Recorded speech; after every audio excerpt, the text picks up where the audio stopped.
Welcome to Gauntlet Hangouts. This is Season of Dreams PBTA game on modern slash fantasy genre.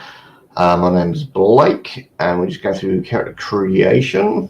The usual things of X cards on the table, and lines and veils against violence against children, sexual violence, homophobia, transphobia. We're all here for a good time. So, we're just sort of debating on some playbooks. So, who wants to go first? It's sort of what they like to give a shot at.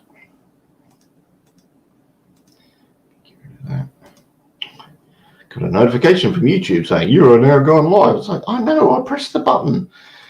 Okay, let's get there. You broke up a little bit when you were saying who to go first. So were you saying my name? Yeah, why not? Dub yourself in. Sure. Well, I'm interested in either a tree spirit or a water spirit, and possibly a Viveru. So, like, I'm about equally interested in any of those three. So, let's see what the others are interested in and go from there.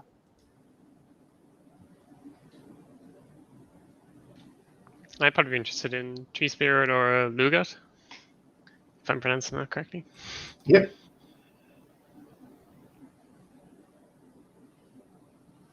So, on Earth you've got a human visage, which can be the same gender as the other side or not. It's completely up to you.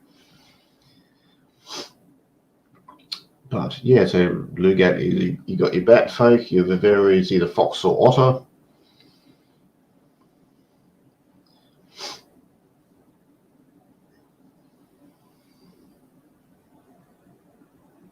Yeah, well, just to avoid conflicting with anybody. I think I'm going to take Brownie. Oh, okay. That's. I was thinking of the little dudes from Willow. I'll go for water spirit in that case. Since I've seen that. Okay. All right. Water spirit and Brownie. Right. I'll go for a Lugat, sure, then. Okay. You've all got the link for the link for the play sheet.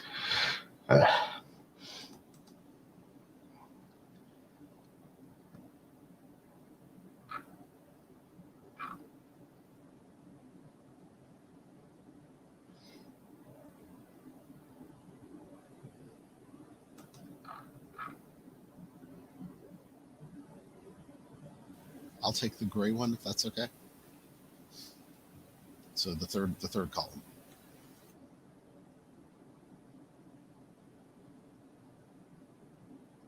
Yeah, might as well. I don't have a player one. Oh, I need to put in a player. Lineville player. I'll do that later.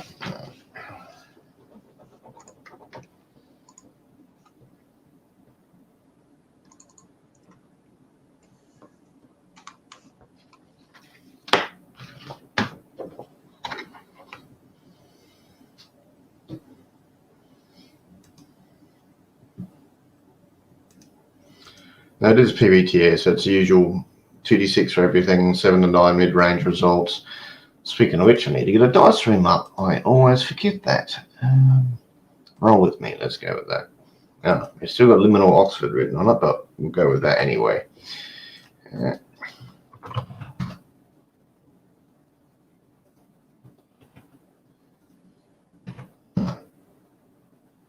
Dice roll a thing in the chat. So.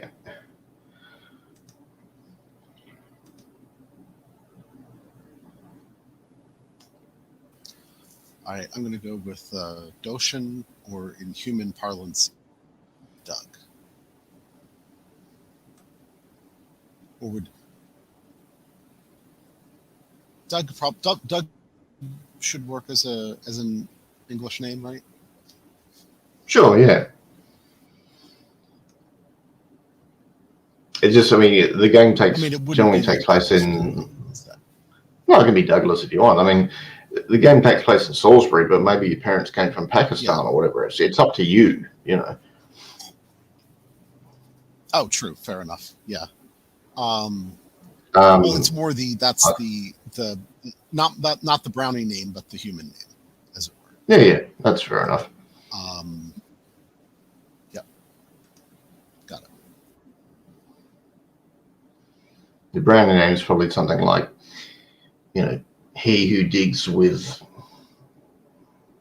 4-leaf clovers or something, you know. It's something ridiculous, but that's brownies for you. Well, I was going to just put an unpronounceable string of syllables together, and I decided that is the short brownie name, as it were, rather than the full brownie name, because no one else needs to worry about that right now. Mm-hmm. All right, so you folks are using green, grey, and blue. In that case, we can hide the first lot. And hide. Done. Okay, cool. Presuming I've got my spreadsheet magic working. Yeah, look, you can choose 2 or 1. It's up to you. That's how.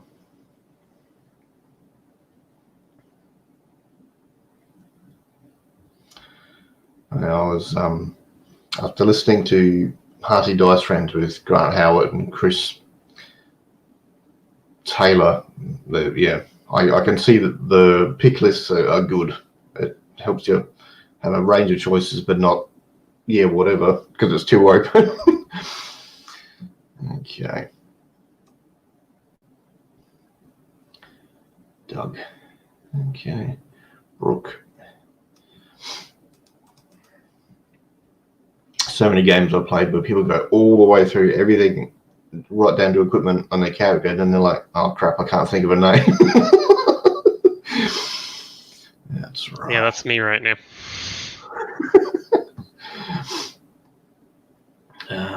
I either go with the Russian name, because most people don't go with Russian names, or it's someone from the name of someone from like my school years when I was in grade 3 or grade 5 or something. I just couldn't resist Brooke for a water spirit. I didn't actually make the link yet. Just totally on the nose. Yeah.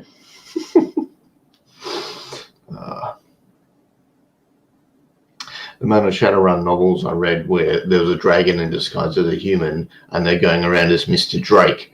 It's like, really?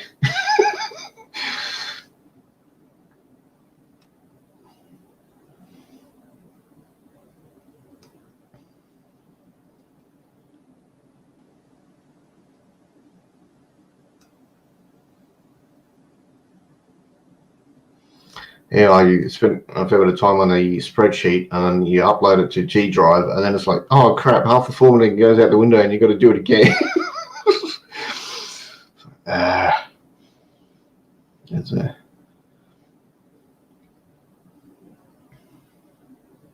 So I think we were going with the 2010 settings, so pre-Brexit, post 9/11. But, you know, there's Google, there's mobile phones, there's microwave chicken nuggets, the modern world. Now, the Gloom is a Celtic fantasy inspired place. It's somewhat modified by your dreams, but all your characters' lives, you've dreamed of it. Some of those dreams have been shared, which is why you know each other. But yeah, you've dreamed of it hundreds of times, and some of those times you've actually been there.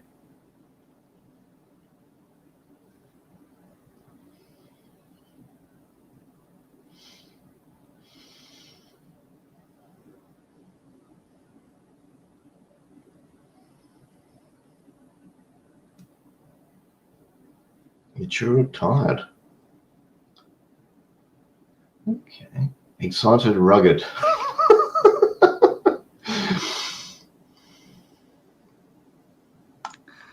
You have outdoorsy sort of type in human form.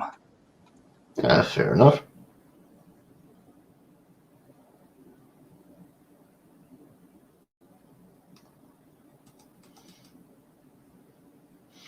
There was a actual play of, I think it was Happy Jacks, and one of the characters was basically the adult version of Dora the Explorer, but her name was Dolores or something. It's like, really?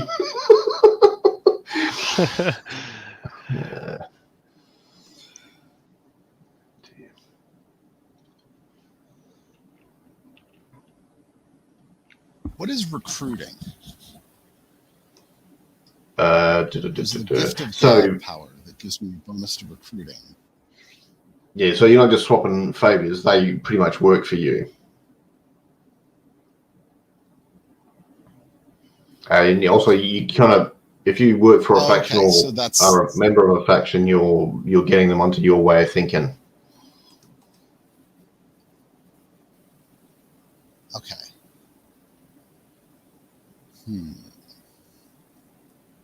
They're not just someone you know; they're an ally.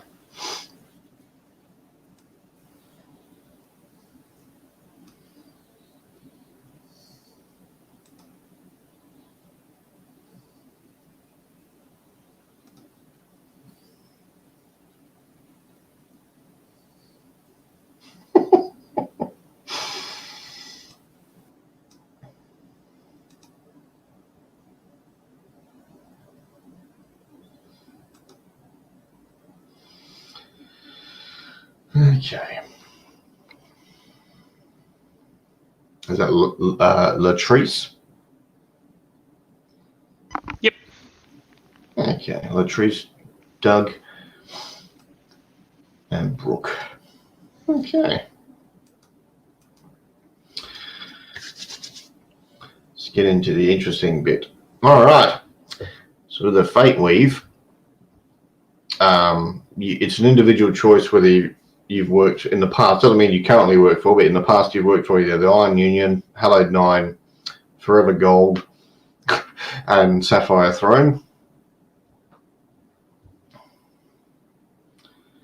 Just depends what sort of political point of view your character has. Could be multiples. Could be two of them if you want.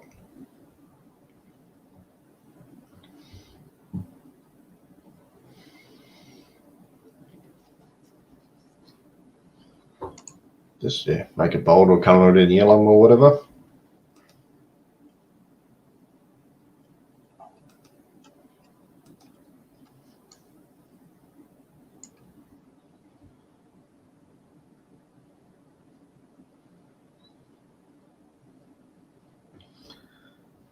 Now, they all have agents on Earth and in the Gloom, but they're more active in the Gloom.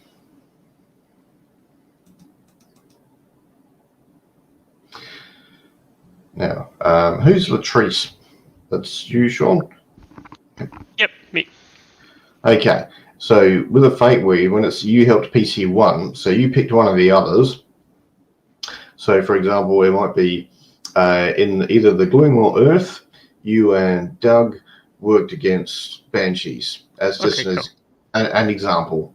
And then in this case, he would highlight the same ones. And then you have to do the other one with the other character. Cool. Great.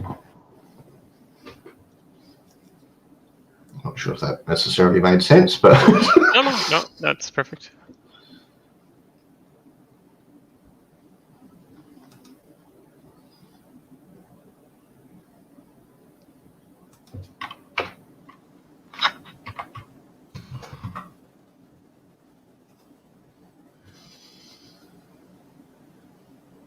Did any of you have a combination you liked from your Fate Weave you'd like to throw out there to one of the other characters?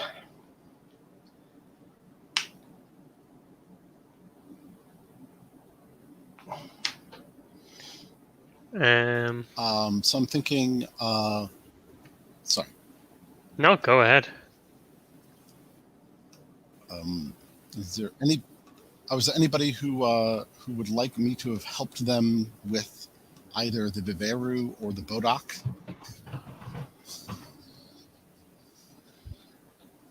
The Burdaks are like a traditional hags. They don't have to be female, but they're sort of old, long claws. They can do kind of naturey magic, and they'll rip you a new one if you cross them. That sounds good on the Bodak, I think.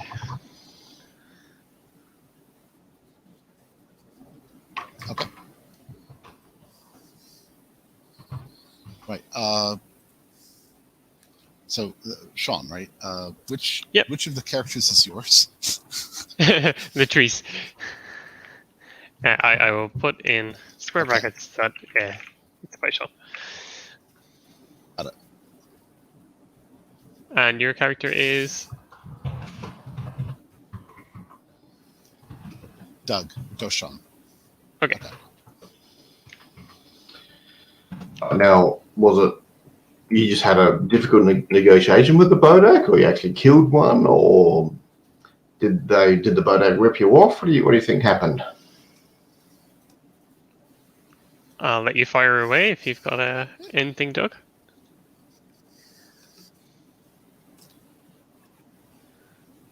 Do they owe you money? Do you owe them money? Oh, are these intended to be symmetric? Yes. I guess not. Okay.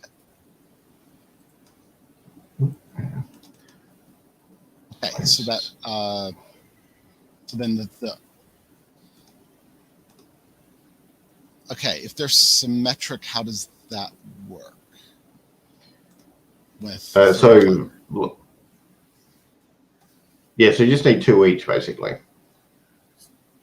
Yeah, hang on. Yeah, the last person will get left out, I guess. But Yeah, as long as you've got 2 each, that's fine. I mean, oh yeah, you're gonna have to have an extra one, like, aren't you? or is it this is one of those things where I had trouble with the Bodak? Okay. Oh, we did last time. I may have copied it.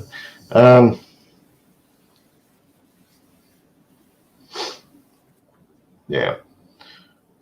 All right. So we just need one of you two that's already done one to do one with the person that hasn't done it yet. But you all know each other and you've all had shared dreams together.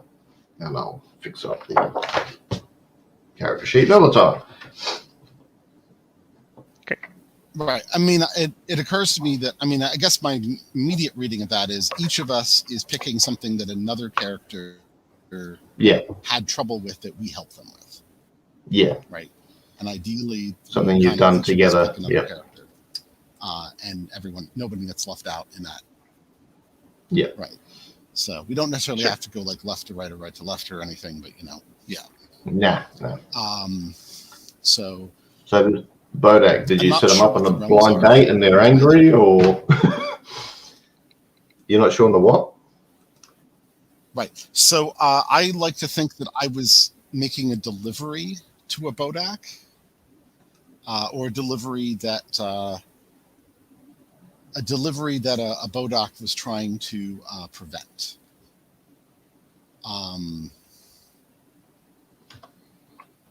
But let's say like a delivery to a Bodak, and it's one of those things where Latrice made it so that I was able to do that delivery without getting put into a box for all of eternity or something. Because maybe it was something like you thought you were just delivering inanimate objects to a Bodak, and then Latrice sort of advised you, no, that's people that have been transformed, and you're actually delivering slaves or prisoners to this person if you go through the delivery. So you had to naff something similar shape and size and swindled her. And they're mad. Fair enough. Oh, I was gonna say, do we want to have a brief tone discussion? In terms of I could see this being very fairy tale-y, being more like more sorts of not exactly. Yeah, it can get like it's it can be a bit of both. It's up to you lot, basically. Okay. But even then, it may be Yeah, a good I'm- idea that we're on roughly the same page about that. I'm comfortable with quite a wide range of different possible tones. I'd come into this thinking kind of with whimsical as a default because that's how it was pitched. Mhm. But like, I'm willing to bend that in. Okay. Kind of happy to bend that in any way that other people want to. Yeah, I'm good at whimsical. Why not? No, Keep it fun. whimsical is fine by me. So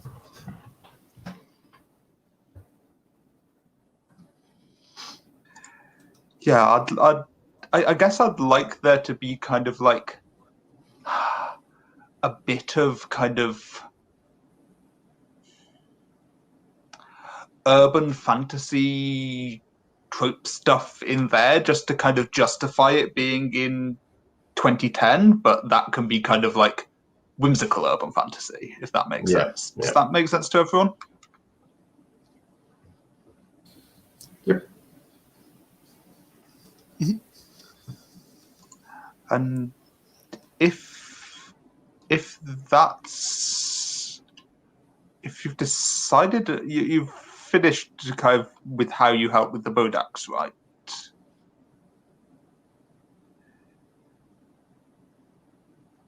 I think so. Yeah. Okay, cool. I think I would be well placed to help somebody with Kelpies. And I'm kind of seeing this as kind of like I smoothed over a cultural misunderstanding of some nature with a kind of a group or a community of Kelpies, and if that appeals to anyone. And what is a Kelpie? Sorry. Oh, Kind a of Kelpie. well, in this case, they're kind of a plant-based humanoid. They're generally monarchous. Yeah, they kind of see plants and animals as more important than people. Maybe I had a run-in with Kelpie from Clashing Monarchies.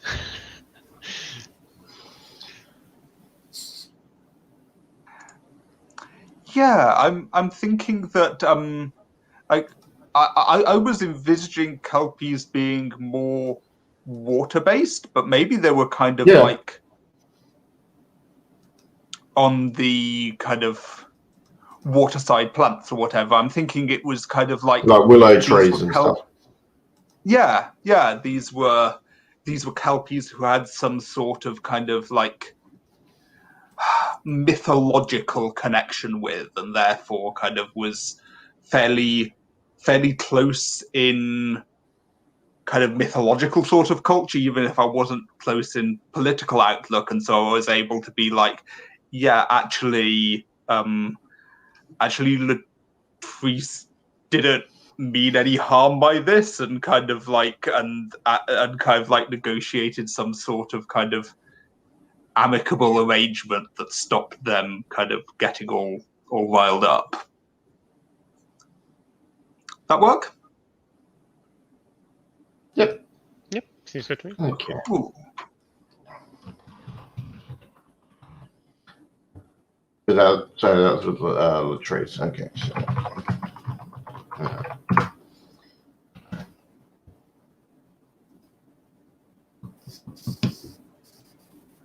and I was thinking maybe I helped Brooke get her apartment in Earth reality.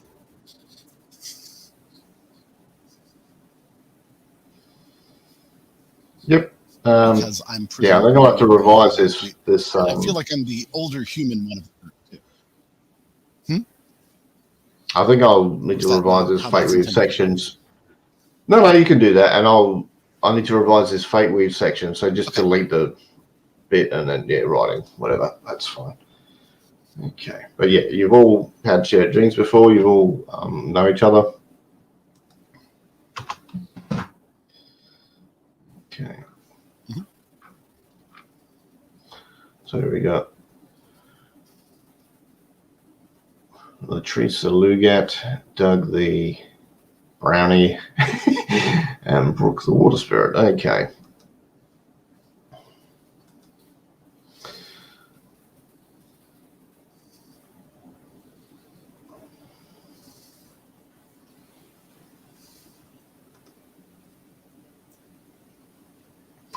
So, yeah, your characters are travelers exploring the dream world of the gloom, interacting with factions within it and discovering themselves. So, the recruiter for this mission is from the Iron League, which none of you have mentioned so far, which is fine. So let's have Latrice. Are you cool having a brother? Sure. He's a member of the, well, notable in the Iron League, which is socialists. It's Hamish. It's just the first name that popped in my head. Okay. Now, so he's chatting with you in the Salisbury. So there's a bridge over a river, and you're meeting him under the bridge. Yeah, he says basically there's an important harp that has been stolen, and he'd like you three to find it.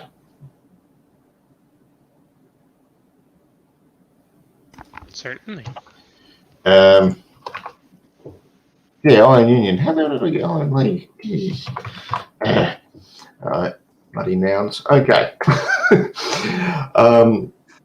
Yeah, so this harp's been stolen. It has mystical effects, and they like it back. It was stolen from the Iron League, and it was their property.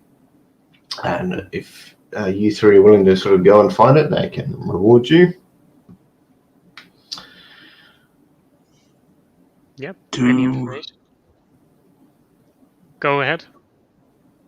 Oh yeah, I was just going to ask if they knew any more details about kind of who, how, why, when. Yep, same page. So. Okay, so yep, it was stolen. We'll say 2 days ago.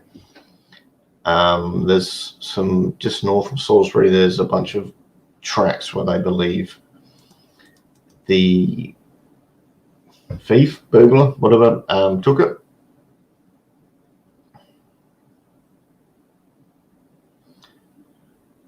But yeah, because it's part of the gloom in the other world, they don't, generally get the police involved or anything. They get private individuals such as yourselves.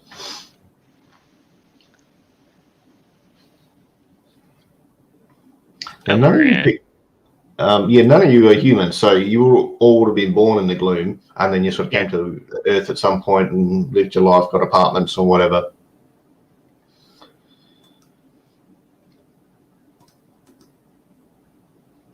Yeah, I imagine that I'm a short order cook. Because that just seems like the job a brownie would have. I'm a demon here. So I'm imagining a little brownie doing that flick of the salt.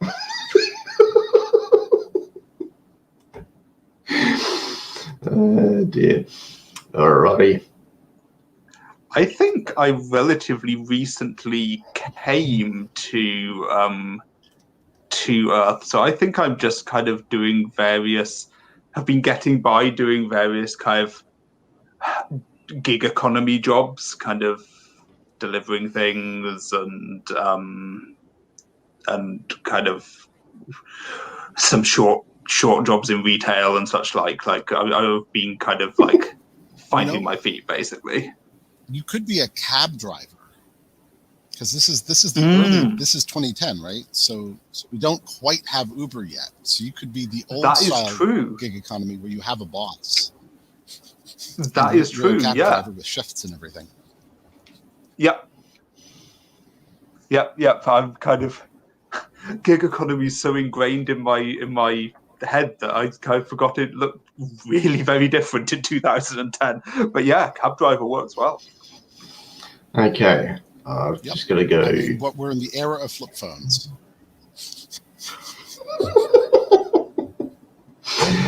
Okay, Okay, so you've all got started session moves as well. So the brownie, brownie's Doug. Doug. Oh, that works out well. Tracks, a faction you know has been here in the past. So roll 2d6 plus expertise. Why are my bloody tabs minimizing? This is killing me.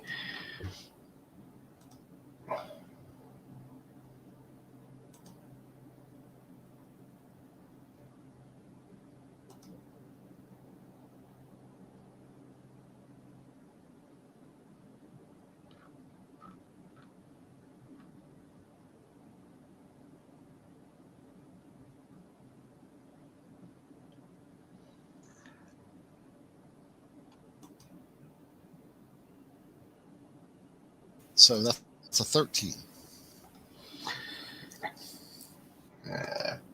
Okay. So you know what was done and why. What was it? Oh.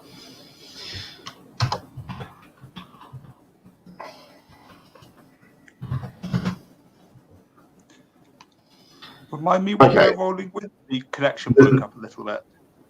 Oh, the roll with me thing in chat. I'll just put it in again. Oh, no, I mean, which... well, just did you Doug was ask us all to expertise. roll? No, just Doug at this point. Okay, cool. Go through the others in a sec. So Doug knows what was done and why. Okay. You can get back to me on that if you prefer, because I know everyone else has other start session moves too.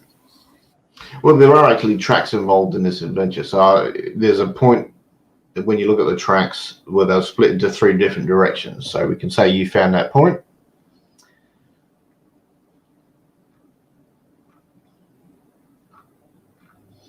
But you're pretty sure the ones you need are going north instead of east or west.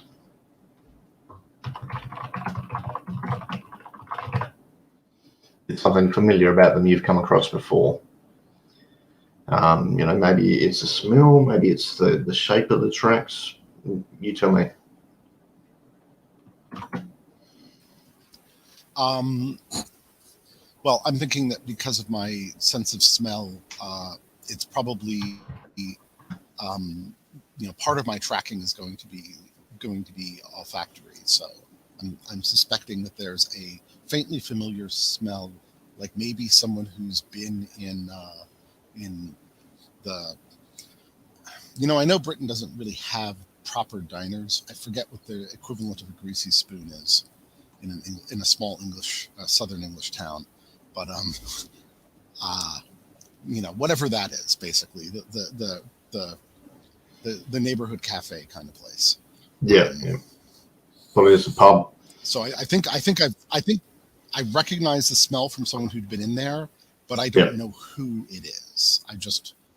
I might recognize the face if I saw them again, but I don't have the two put together, basically. Okay. But it's someone in town. All right. Let's go to Lugat. So I think that was Latrice because we went with it. Yep. Alliteration.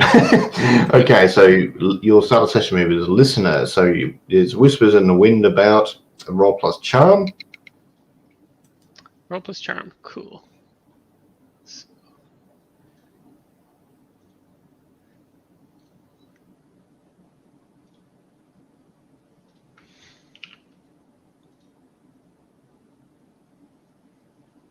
12.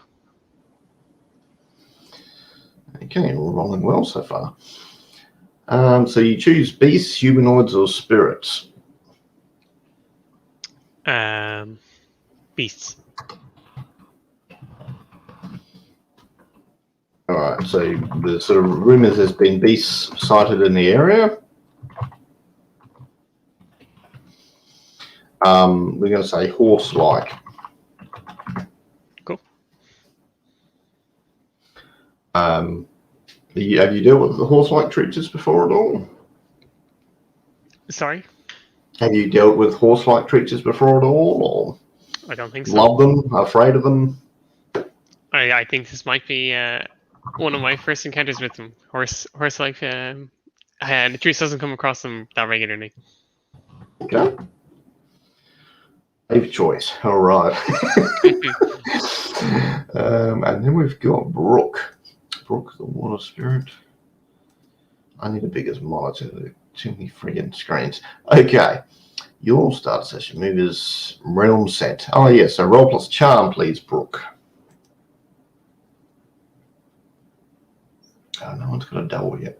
Okay. So That is 11. an 11.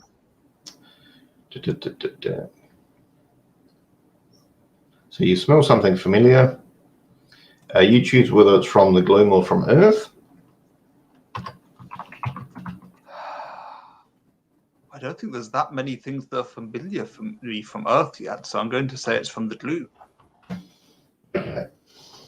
I mean, is it a plant? Is it a food? Is it a person? Ooh, yes. Is it I something think from a recurring dream? I think it is.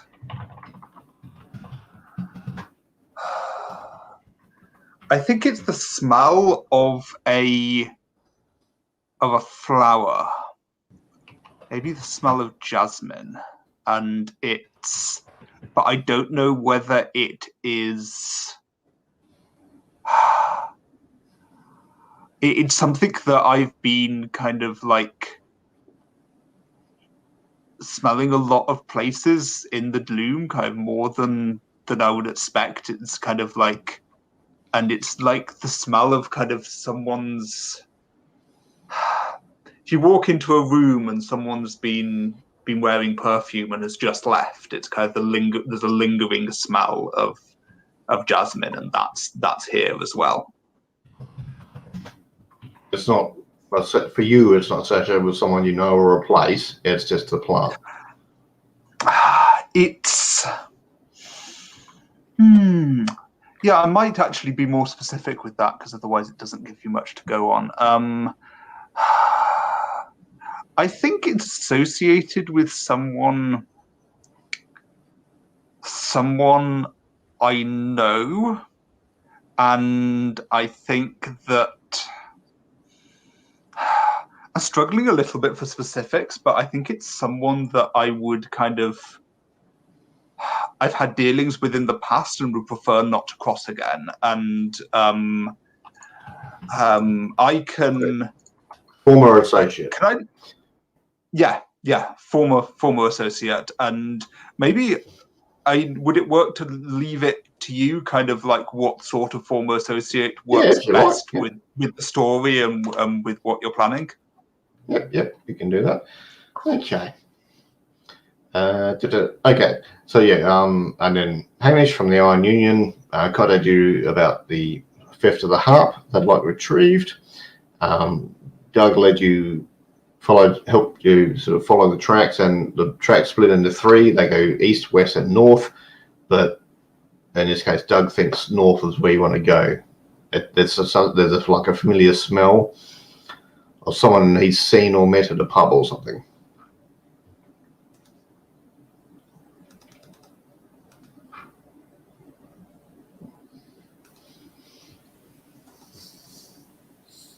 Come on. I think it's this way. We'll say I it's. didn't ask us to do this a day ago, We'll say it's spring, and it's like mid-morning. It's like 10 a.m. on a spring day. So probably had to beg off a shift to do this. Because I imagine it's the tail end of breakfast rush. Okay.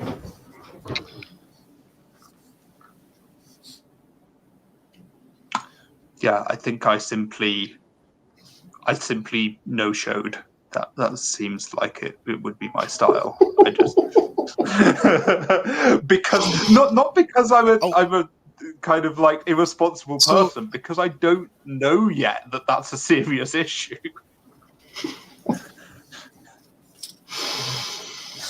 Okay. So so that's a good question. Did you decide to be a cab driver, or do we have your car? Your cab? Are we like on your cab while you're off duty? Yes, I think we do. It's kind of unclear whether I meant to have it or not, but I think I'm kind of like just assumed I get to keep it. Well, I mean, this is Salisbury. This is not like this is the London cab company. You probably are allowed to like do deliveries off duty and stuff, but like you are supposed to be on shift, and you know they've called your cell and left some messages telling you to pick up some people, but you haven't answered. Is my guess. I don't think I've got myself. I don't think I've got my mobile with me. I think I've left it back at the apartment. Oh, you just left that at home. Because it's a work mobile. You wouldn't have that. You know not to take that along on your not work trip. Mm-hmm. Okay. Yeah, so you can go north where Doug thinks is important, or you could think, well, actually, that's too obvious. Maybe we should go east or west. Or you could go, actually, we're on a clock. Let's go to the pub for a while first and enjoy this paid time. It's up to you, lot. I think I've already painted my character as scatty enough, so I think I'll be going for kind of heading north and kind of sniffing out what's there. I think I mentioned that kind of this smells like somebody that I used to know in the gloom, and I'm not. I think I mentioned that in kind of like a dark voice, but I'm slightly cagey about it. I don't seem to want to go into details.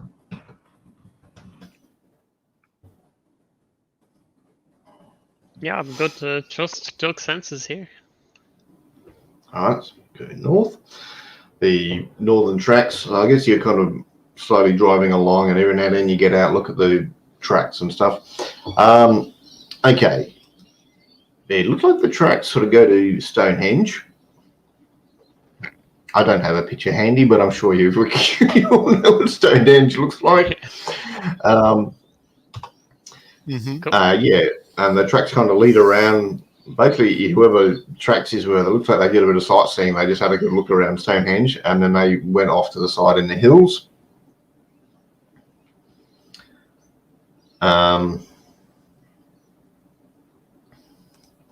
What abilities have you all got?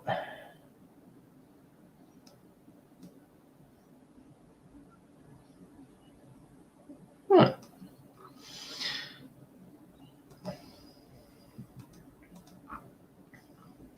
So, what do these tracks look like? Are they physical tracks, or are they kind of? Yes, they're physical tracks. They just look like they would probably be shoes. They're fairly large, so probably adult male human. However, they don't smell like human at all. It's more of an acidic smell, which possibly insectile. So, and Stonehenge, kind of mid-morning or spring day, is this kind of like crowded with tourists at this point, or is it? There's probably about 20 there. It's a bit of a quiet day. There's only like 20, but the tracks kind of wandered all around. Looks like they had a look at the stones, and then they wandered off to the west a bit. There's we're assuming that it's possible to do that without like, because I know that Stonehenge is at least currently like behind fences, basically. Yeah, at this point the fences are gone, and they're just small amount of tourist traffic, but not a lot. Yeah, no. The tracks didn't stay there. The people went off afterwards. They just looked like they detoured for some sightseeing. Right. Am I able to talk to the rocks? Oh, is it? Would it be possible for me to weave a little bit of magic to try to find out, to just sort of see whether or not any workings happened here, or maybe even just, I don't know if that's weaving magic or if that Yeah, that would be, more but maybe of let Thingy talk to the rocks first. perception task. Oh, okay, that works. Sorry. I mean, it's fine if you want to go ahead. It's fine by me. All right, so yeah, you can ask If 3 you can questions. talk to the rocks, by all means do so. Okay, so I'll start off by asking the rocks how they are and making sure they're having a good day. And then I will ask them if they saw horse-like people, well, resembling a horse passing through. I'd heard whispers on the wind of horse-like beasts in the area.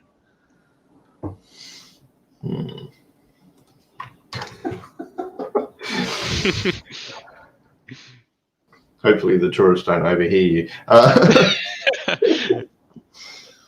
Okay. Given what goes on at Stonehenge, I don't think that this isn't edible. they wouldn't notice. Yeah, that would be around, in character. probably. Yeah, definitely. Okay. Right.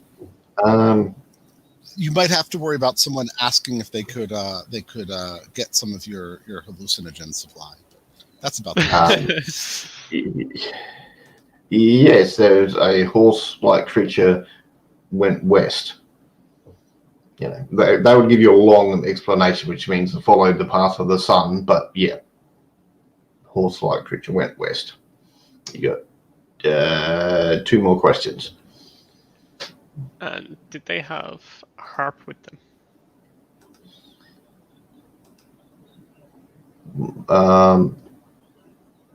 Didn't hear any music, so maybe not.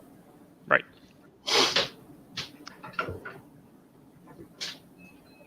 Did you see how many there were? Horse-like creatures, just 1. Okay. That's great. Thank you. Have a lovely day, Rocks. They kind of invite you to put your feet in the ground and stand there for a couple of 100 years and hang out with them if you want to, but Maybe round the clock, So. They're friendly, they're just not necessarily good at joining the dots. Okay. Magic. Let's have a look.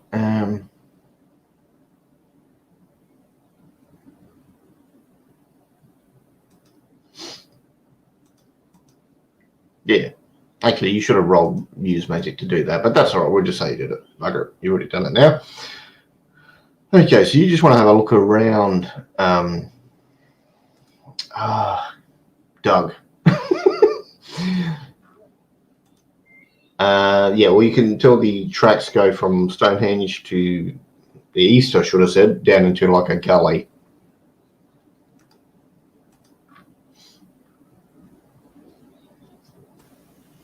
Well, what I was thinking of using the magic for was to detect if the person we're following did anything in Stonehenge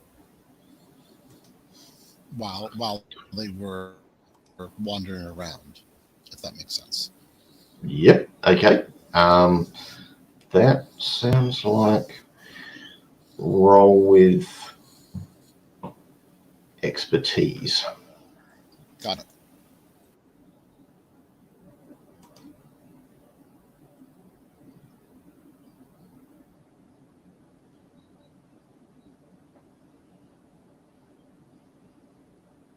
All right, that's a 12. Yep. You're all rolling disturbingly well. Okay, so you achieve your goal. I'm sure that'll change. Okay.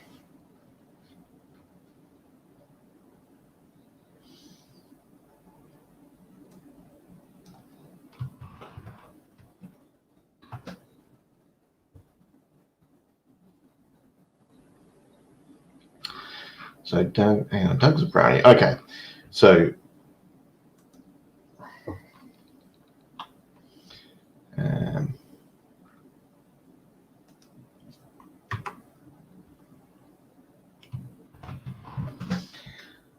So Doug, yeah, it doesn't look like they did any magic around here. They're just kind of looking around. Your cousin Stacy is here.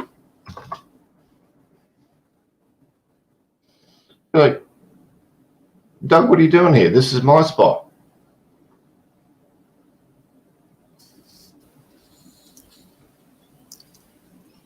Don't worry, we're just passing through, keeping an eye out. Well, that's what I'm here for. There's some good tourists. There's been a robbery. Oh, that's terrible. She rolls her eyes and.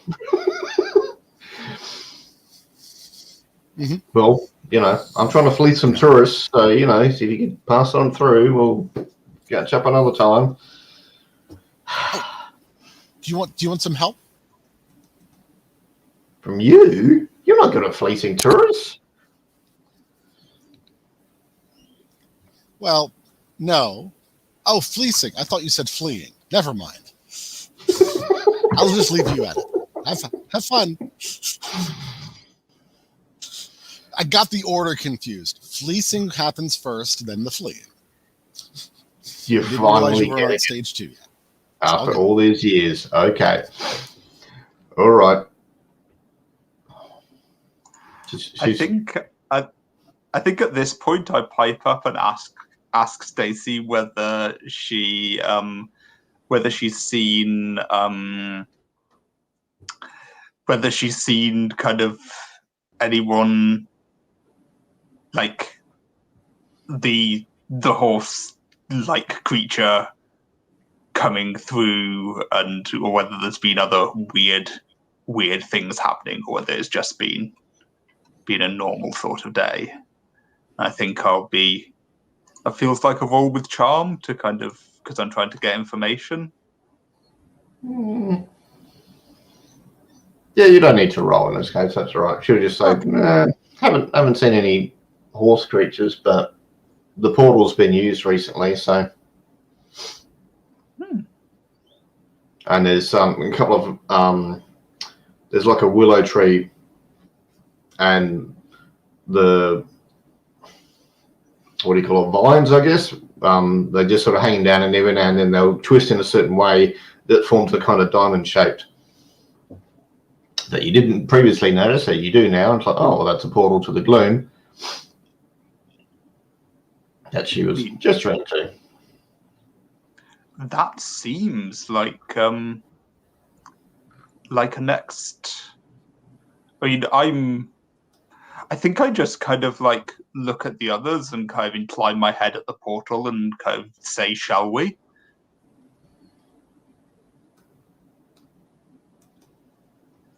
I think Seems good to me. If I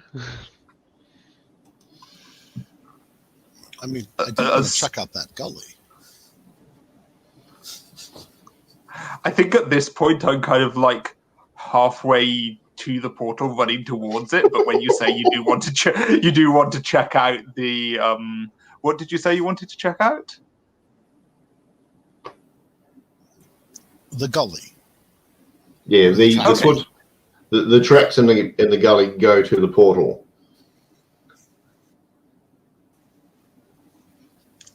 Oh, they do. Okay. The other option is go back to where Then let us the go. tracks split and go east and west. So, yep, all right. You get through the portal. Okay. So how does the gloom work in terms of our forms? Because I'm thinking, with me being a water spirit, kind of, how do I move on land in the gloom if I do? Yeah, you kind of. I'm pretty sure they don't have legs. I think they've got tails. But yeah, you just slither around like a naga or whatever. But yeah, as soon as you step through the portal, you're in your true form. So I guess I'm looking a little bit like a seal in the terms of how I'm getting around at this point. Yeah, in the bottom half. Yeah. Cool. Yeah.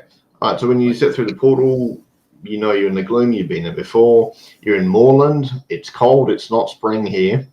It's like mid-afternoon and it's overcast. Uh,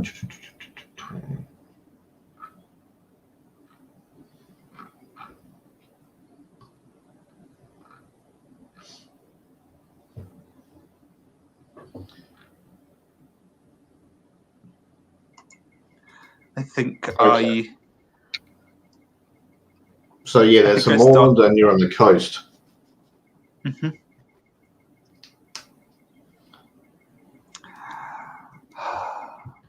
Can we see the tracks? Do they continue here? Do they look different?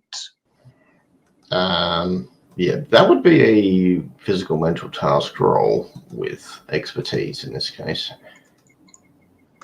Okay, well, Yes, this might be you when can- we stop rolling quite so well. So that's a -1 for I'm me, sure I I'm going think. to continue trying to follow the trail. So. Oh, but you go ahead. Oh, that's a 2. That's a tragedy. Okay. Oh, I wanted to get a failure in there.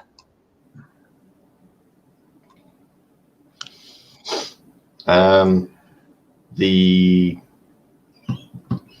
when you look back at the portal, there's kind of big rose vines all over it, and they're kind of writhing. And yeah, you're not going to be able to just walk back through the portal. You're going to have to do something or placate the vines in some way. They don't look happy with you lot.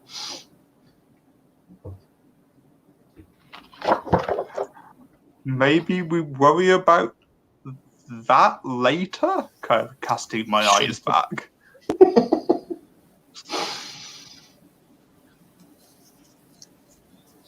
I should have left something on the other side of the portal. Oh well.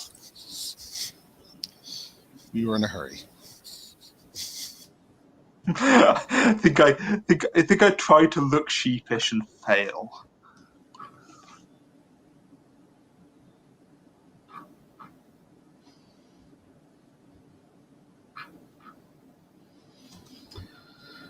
All right.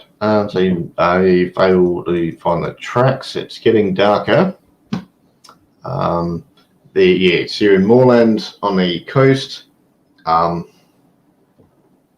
going to say Latrice has been in this area before. There's a town about 10 kilometers over that way. There's a fire. Looks like there's a cave up ahead that's only sort of 100 meters away with a bit of a fire smoke coming out of it. Yeah, or you could march to town or do something else.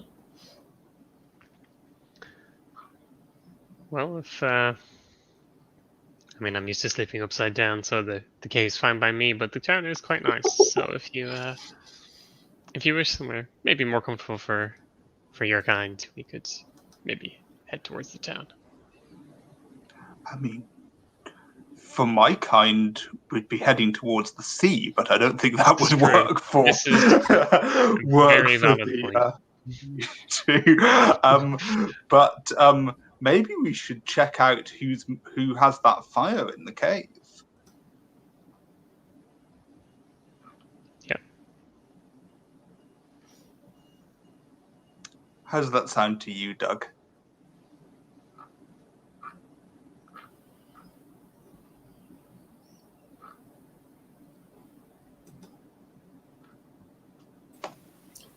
Sorry.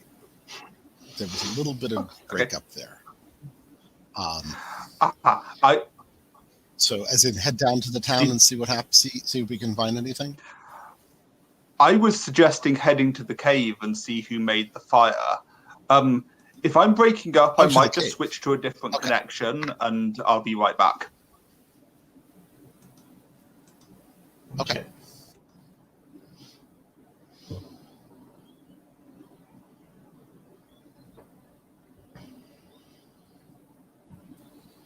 Let's have a quick toilet break. We'll say 5 minutes, bio break, whatever. Okay.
You there, Mendel?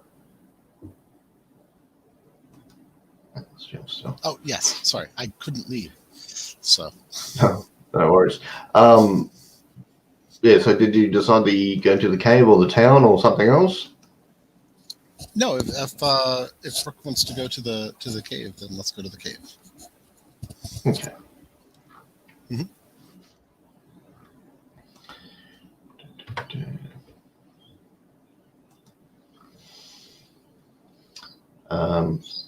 Yeah, the cave opens up, so we go into a little tunnel, and then it opens up, and there's someone cooking up a big cauldron, and it's the Bodak.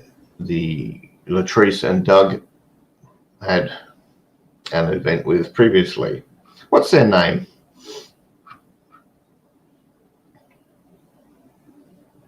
We'll say it's a he. Old gnarly looking guy, stirring a big cauldron. Ah, we meet again. Rudajak.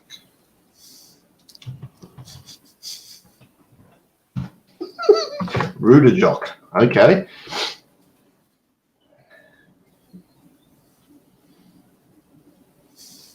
Rudajag. Okay. Mm-hmm. What brings you to my cave?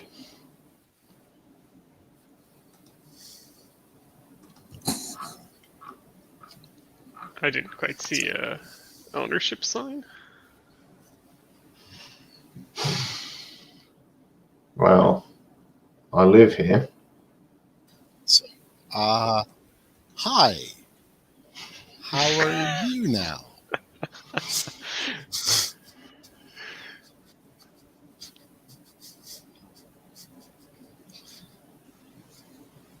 I am well. Are you seeking fire to keep out the night chill, or did you come here looking for me?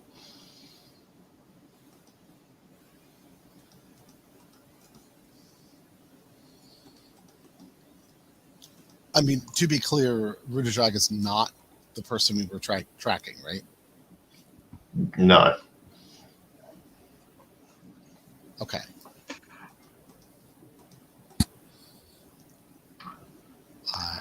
It is purely coincidental, I'm afraid. Although, if you could help us with some information, we would be grateful.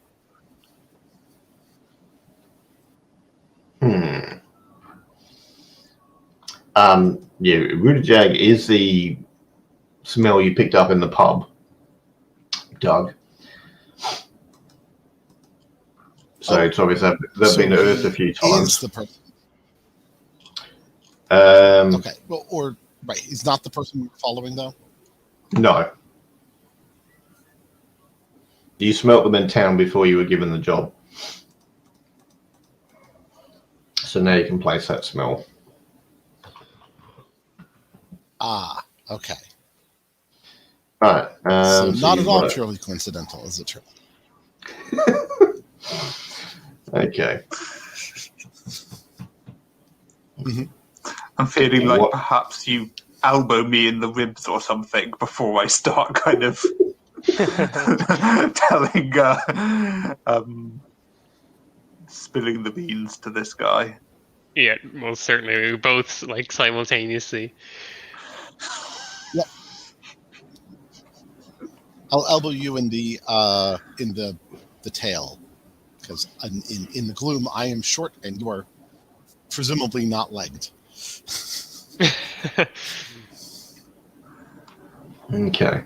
So Rudy Jagger's like, what do you want to know about?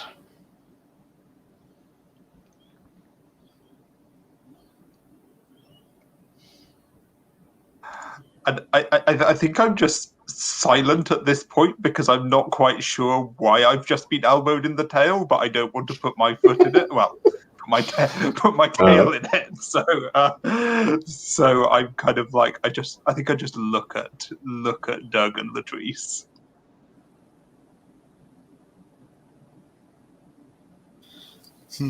While you're sort of looking at each other, Rudy goes over to a like a tray, and it's got some very nice, small, quaint cups of tea on it, and he'll just sort of offer if anyone wants a cup of tea. That's very kind, honestly. Thank you. Is it hazardous to consume things provided Sometimes. by Bodax? Okay. Can I ask a clarification about the world? Yep. Is guest right a thing that is important in the gloom? If we take the offer of okay.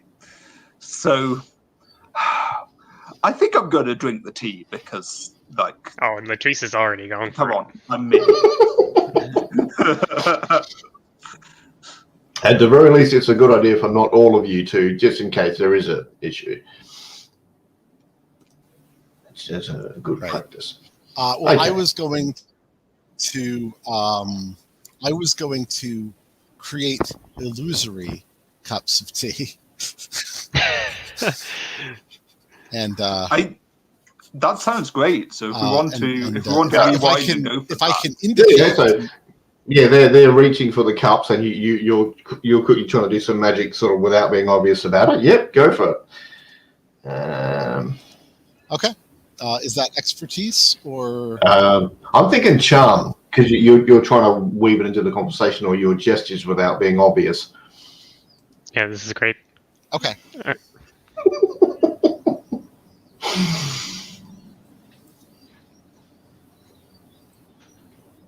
Just one second. How did that happen? Unless you're like a practiced swindler, like your cousin, so there is that option, in which case it would be expertise. Depends how much of a sort of grifter you are. No, I don't think it's. Yeah, I'm not a professional grifter by any stretch. So. All right.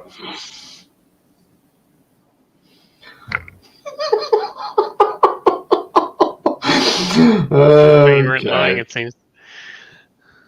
I mean, it wouldn't have mattered anyway. A +2 would not have helped.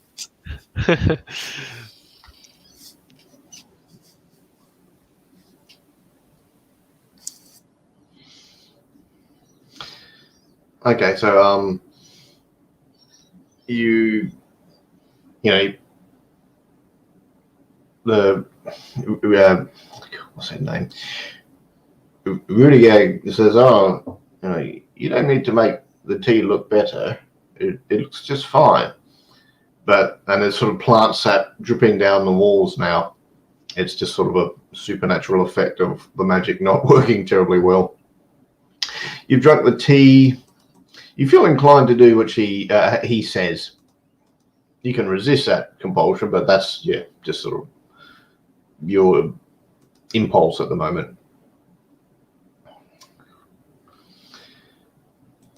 So yes, while you're here, you might be able to help me out. And I'm trying to find a harp.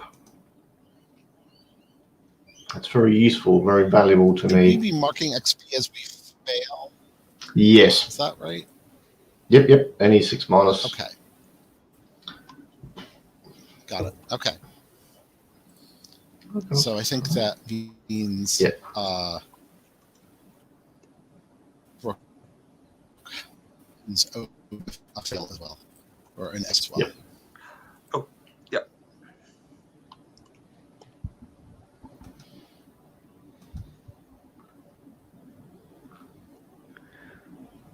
Well, that's highly interesting. So it's a What do you know question of about it? resisting the compulsion to drink. Oh no, you drank. You already drank the tea. You have an impulse to do what he wants. You don't, because you didn't drink tea. I don't think. I thought it was just the other tea. Yeah. Yep. All right. So yeah, he's saying I'm looking for a harp. You might be able to help me find it. It's very valuable, very useful. And he will sort of pull out a scroll with like a picture of what the harp looks like. It's about 2 foot tall, and it's got a lot of leaves carved all over it. With like silver etchings. Is it obvious that this is the same harp that we're looking for? Yes, it is. To you, it is. Yeah. Yep. And I think that I'm going to just kind of apparently just go along with what like if I go along with what he wants, but not necessarily for the reason that he wants it, do I need to resist there? No. Or is it just the kind That's of fine. okay? It's only if you I think I'm just like go, no, I'm not interested, then you'd have to roll. So no, Yeah. that's fine. I can yeah. certainly help find this. Sounds fantastic. And I think I'm kind of winking at the others when his back's turned. Yeah, he's kind of gnarly. He's kind of perched over the cauldron. He's staring around. And, yeah, I mean, the tea did taste nice. It just had something else in it. Okay.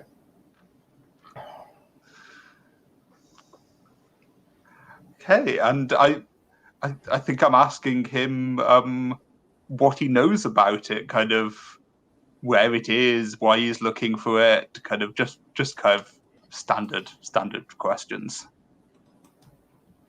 It can affect people's dreams if you use it on the right days in the right way. I heard it was in this area, and by that they mean this area in the gloom and the Salisbury area on Earth.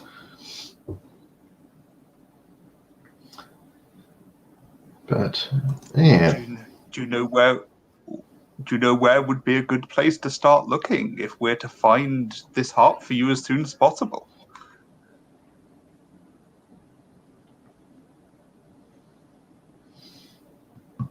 I sense it is not far, but I'm not sure exactly where. So not far from here or where you have come from. More than that, I'm not sure. And they're kind of peering into the cauldron while they're talking to you. Question: is it dark outside by now? Yes, it is. What are people feeling? I kind of feel like I'm kind of turning aside to have an aside conversation with Latrice and Doug, and kind of saying, do you want to? Should we spend the night here, or kind of it doesn't seem like a great idea to be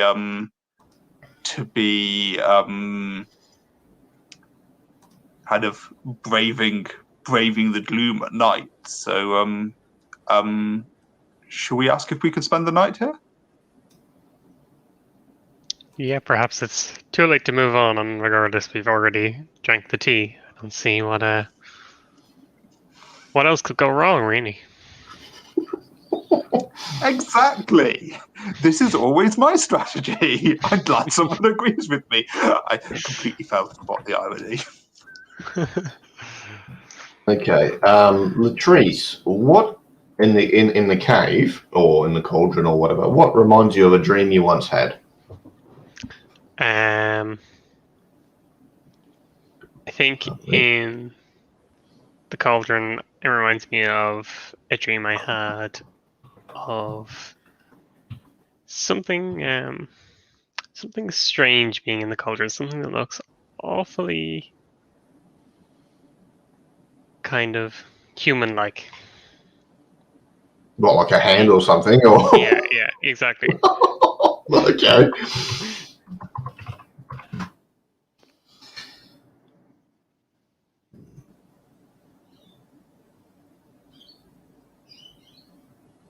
How does that remind you of a dream, though? Did you, or was it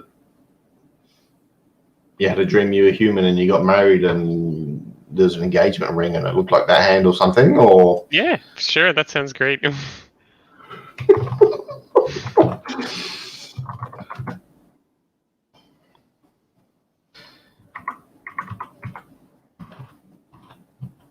definitely in Brothers Grimm territory here. Okay.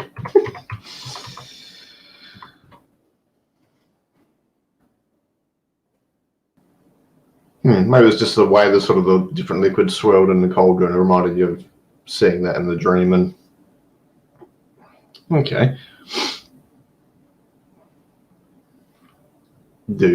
How does that make you feel? Does that display something the others would see, or are you just kind of keeping it in? Or I think I look a little lost in the time, like I'm thinking of, I'm deep in thought at the time. okay. Something's caught me.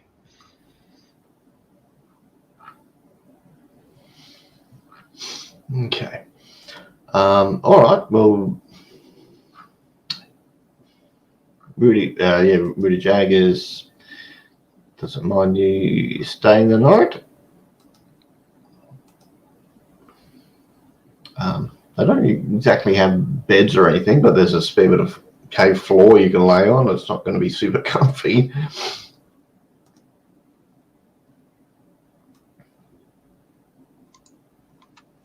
I think I kind of think I slightly. Oh, Sorry. In theory, I can make it feel comfortable. What with illusion.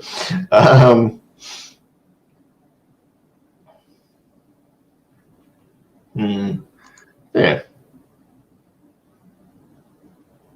I mean, the brownie's pretty much cat size anyway. They could sleep on top of someone. it's like your cat sleeping on your legs when you're asleep. It's it's about that size. But okay.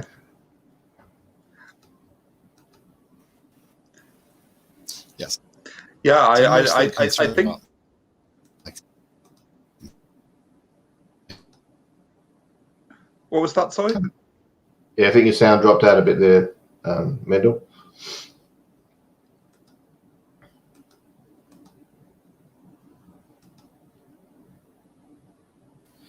I'm mostly concerned about my companions in terms of that. So Okay. if one of them wants to at least believe that they are having a comfortable night, do something about that. Oh, that's very sweet of you, Doug. Maybe. But ooh, could you? I have a feeling that Latrice would be comfortable in this sort of place, but yeah, if you could make it seem a little bit wetter, then that might be that might be nice to help me sleep. In return, I'd be happy to let you sleep on top of me. You're only about 100 meters from the sea, so you can smell the ocean from here. If I'm only 100 meters from the sea, I'm very kind of tempted to actually kind of like slip into the sea and find a place to sleep in, kind of like see if there's a kind of like a rock pool or something I can sleep in, because that would be so much more comfortable for me. So I think that's what I do. I feel like I should roll to kind of like see how well kind of abandoning the safety of the group goes. Well, I was going to say I could fly you there. For 100 meters, I'm kind of happy to kind of just go along and but yeah, I think I'd like to sleep in a rock pool. Yeah, that's fine. Latrice, it's up to you whether you want to lay on the ground or hang upside down from the cave. Just whatever. Yeah, I'll sleep upside down. Personal choice. Okay, I think Latrice probably have dreams about. So you revisit that dream where you were human and you were getting engaged, and there's sort of the hands beckoning towards you, and then the hand sort of gasps as if something happened, and the ring falls into the cauldron, and it's like, why did?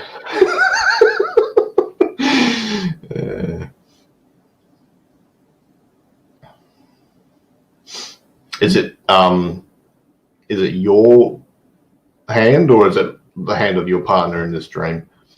The hand of my partner. Okay. Dreams are always weird for me. It's always it's like if I have a dream about school, it'll be people from 5 different classes all mashed into one, and the part of your brain's going, "This isn't how that class was," but it's all familiar anyway. Yeah, exactly. Dreams are bonkers. Okay. All right.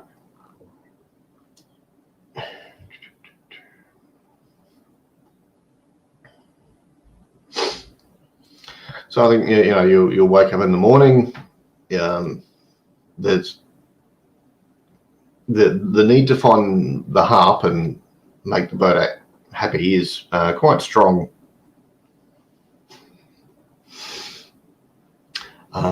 Maybe it's your stomach feels tired or your chest feels tired or something, but it is, yes. Oh, yeah, you really want to find that harp.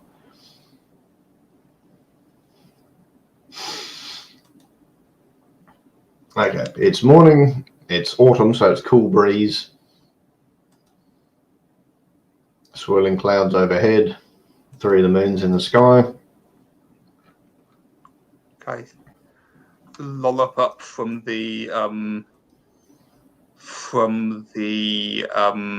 water, and I think I'm going to try and I slip out of maybe before the others are awake. I slip out of my rock pool and try and catch some fish for breakfast. Do you want me to roll for how that goes, or should we just keep it as No, just tell me something interesting about these fish. How are these fish from the gloom and not from Earth? I think that do they actually fly? Are they glowing purple? Are they just friggin' ginormous? I think that they are. They're a different. They're kind of a different color and like shape. Kind of whenever you look at them, they have kind of. I think they have illusion as camouflage, and that kind of like stays on a little bit like after they're dead. So like if you're trying to kind of like cook them or eat them or whatever, it's kind of like it's a little bit tricky because they're always changing shape and you're never quite sure where their actual kind of do they change taste are. in your mouth when you're eating them, or? Ooh, yes, I think they do, and I think that the illusion kind of slightly goes wrong as it's kind of like fading away, and so like they don't just taste like fish. You'll get kind of like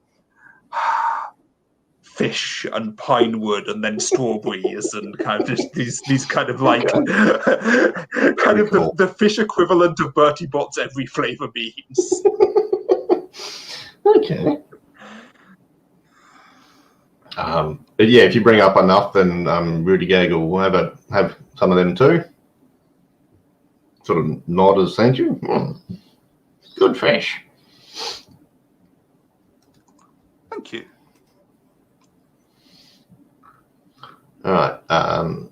So you're gonna hang out in the cave, or are you gonna head somewhere else, or?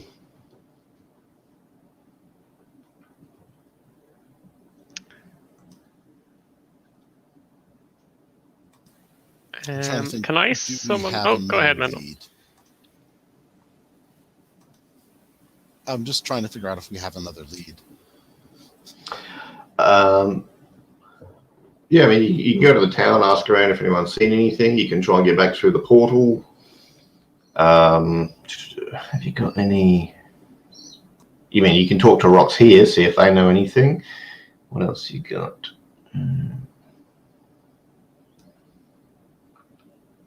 You would have some contacts, so maybe you can have a contact in this town nearby. Maybe they know something. Because no one's under contact yet, so we can just conveniently put one there. Yeah, I think a contact sounds fun. I'm happy for it to be of anyone's, but I think that sounds fun. Okay, yeah, we can go to the town and ask around.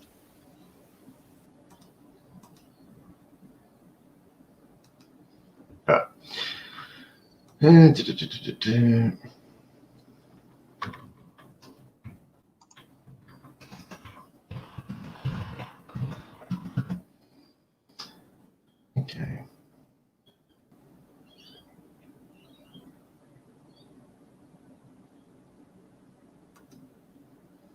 Do you have anything in mind for this contact, or you just want me to go for it?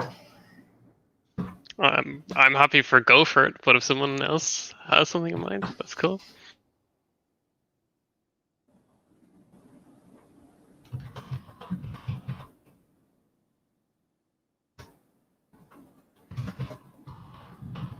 Right. Hang on, you're a water spirit, so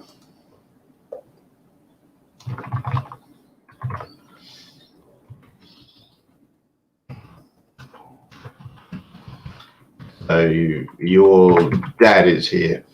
He does boat repairs and he's a fisherman. Whose dad is this? I missed who you were talking This will to. be Latrice. Hang on. Latrice is a Lugat. Scratch that. He's not a fisherman. Oh, no, dads go for fish. Yeah, so it's fisherman and boat repair. It's your dad. Great. Names.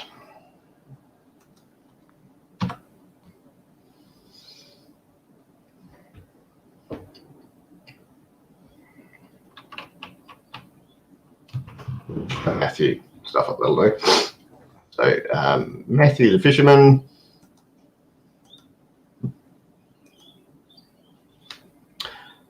Right. Hello, love. How are you? You all right? Hi, Dad. Long time no see. How's the boats keeping up? Been busy. There's always someone crashing into something. Keeps me busy.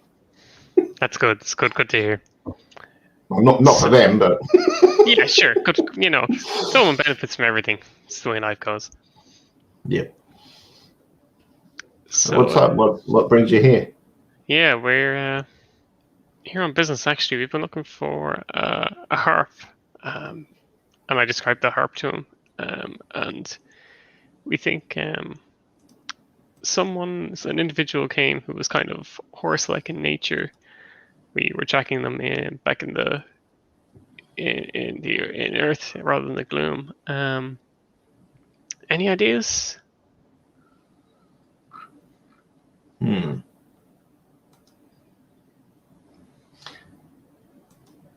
Yes, you did get to keep the scroll. Yeah, I think just roll 2d6. So there you go.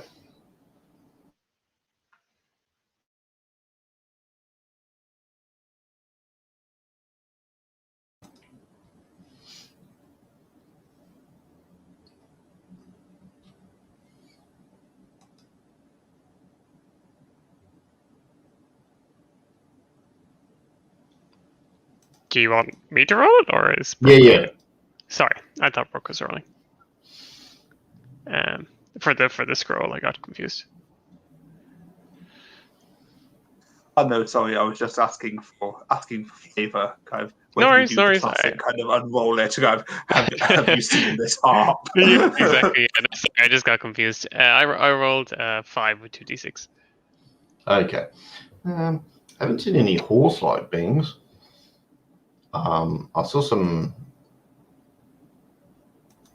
bunch of blokes carrying a harp. They came by boat actually. They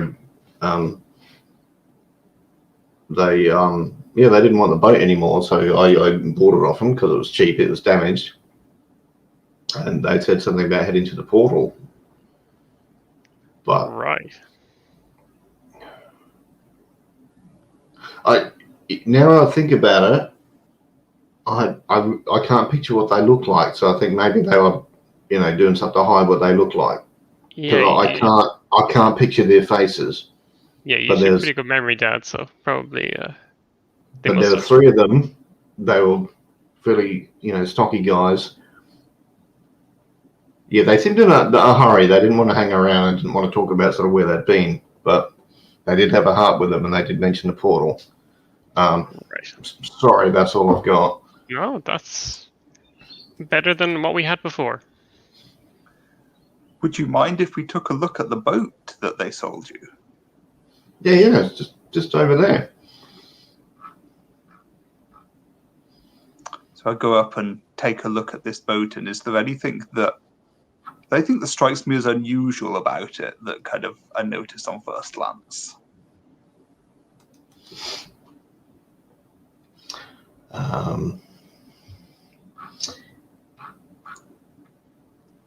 You mentioned it was damaged. I'm thinking kind of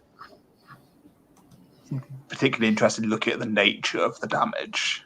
Yep, it's got claw marks. You've seen those claw marks before. It's been clawed by kelpies.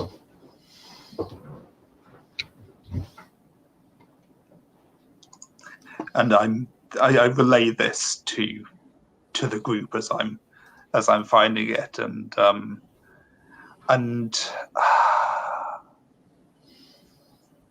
yeah, like I look in kind of like interesting kelpies. I'm kind of like having a look inside the boat, kind of like basically searching for clues here. Don't know if there's a investigation roll or. Yeah, it'll just be a mental task. So 2d6 plus wits. Okay. That's just a 2d6 for me.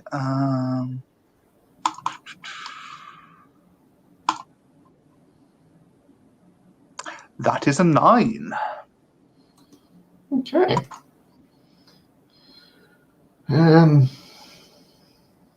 All right, so success, but it takes time. You get hurt. I'm not sure how you get hurt just by looking at a boat. You can go with Gloom Event if you want me to throw a curveball at you.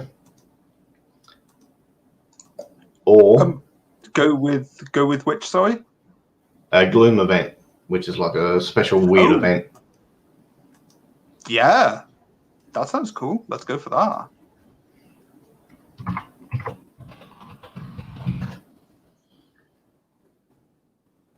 Maybe to do whatever it's doing. Okay.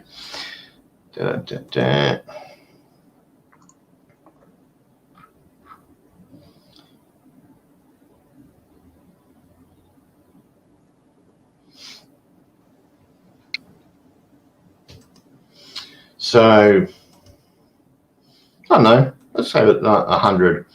About 100 cats. You're kind of looking at the boat, and so a cat kind of leap up with the boat.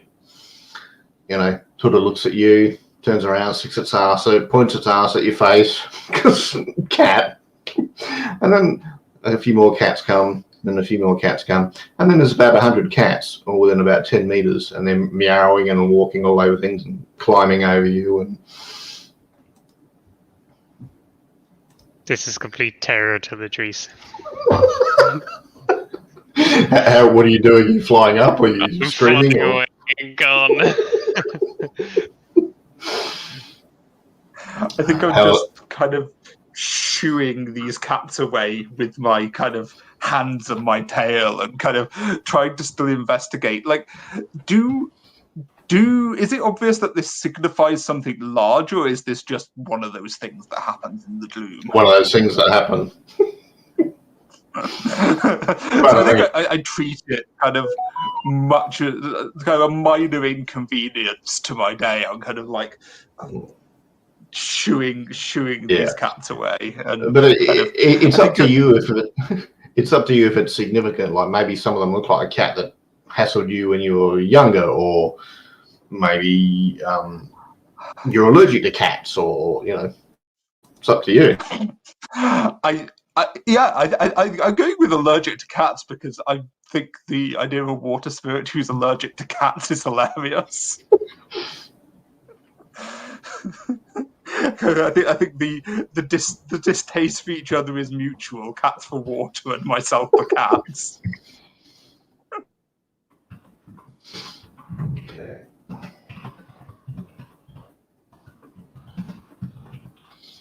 Doug, are you doing anything?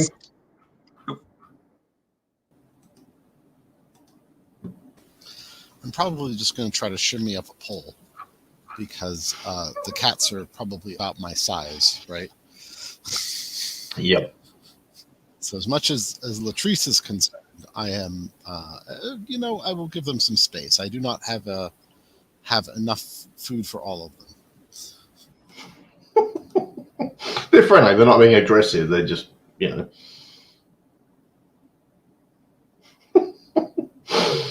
Okay. All right. After a couple of minutes, the cats disperse. Although that is a perfect opportunity to say, roll for herding cats. No. Okay. I think that would have to be a roll at disadvantage. Yep. Okay. I think at this point I'm kind of like I'm looking at Doug and kind of like I'm sneezing and kind of saying to Doug, "Would you mind taking over looking at the boat? I don't think I can be near it for a while."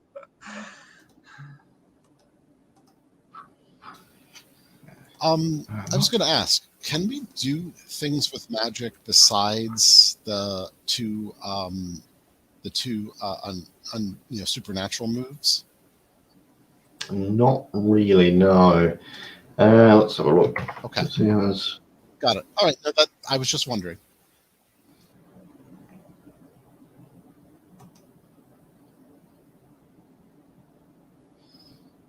Hang on.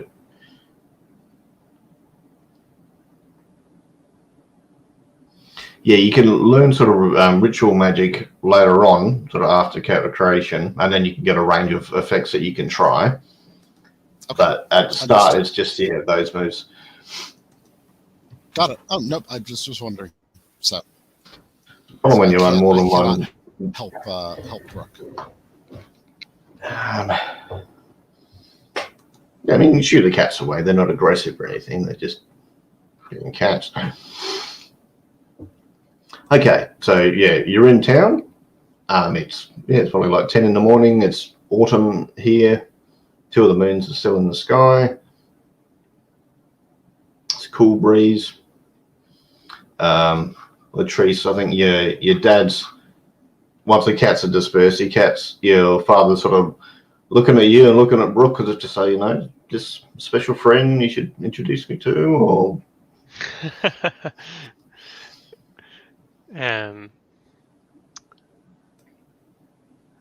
Well, sure. If that's what you want, you can. Oh, he's trying to be a dad and set you up and get you married and stuff, basically. Yeah, exactly. Yeah, I'll go along with Dad's idea that I'm, getting on with my life, and that maybe this will go somewhere. Just to appease him. That's my So we're just pretending to be romantically involved to please your dad. Yeah. I love it. Yeah, just he's just sort of asking what Brooke does and what her plans are for the future, and Yep. He's like, "What do you plan on doing in the future? And how long have you known Latrice?" And Don't worry, Dad. I'm not a layabout.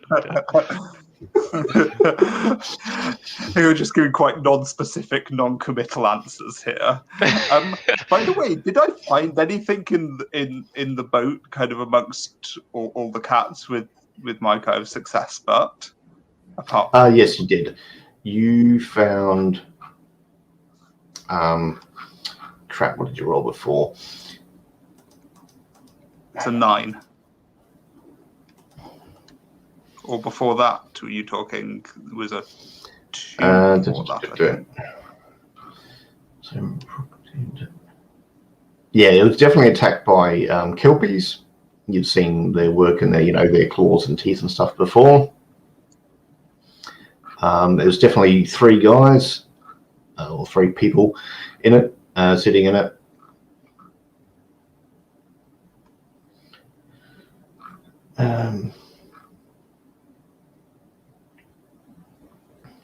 But you, and you can see their tracks do indeed go from there to the portal. So it sounds like they had the harp, and then it almost sounds like we've been tracking these tracks backwards. Sounds like a very Gloom thing to do, to have your tracks appearing backwards. Because if they had the harp and then they went to the portal, maybe we've been going in the wrong direction.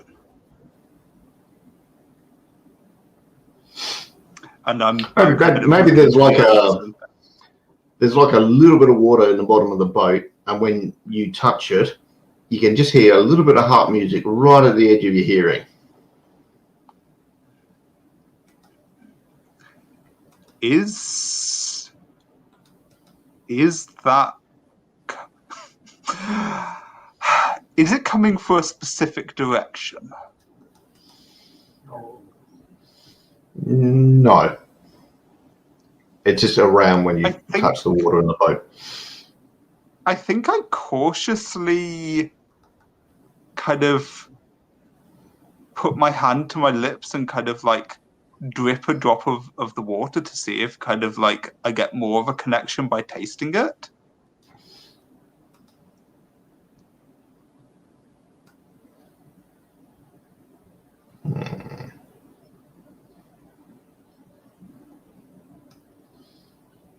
It's louder, but that's about it. You can't sort of tell direction from it. Mm-hmm.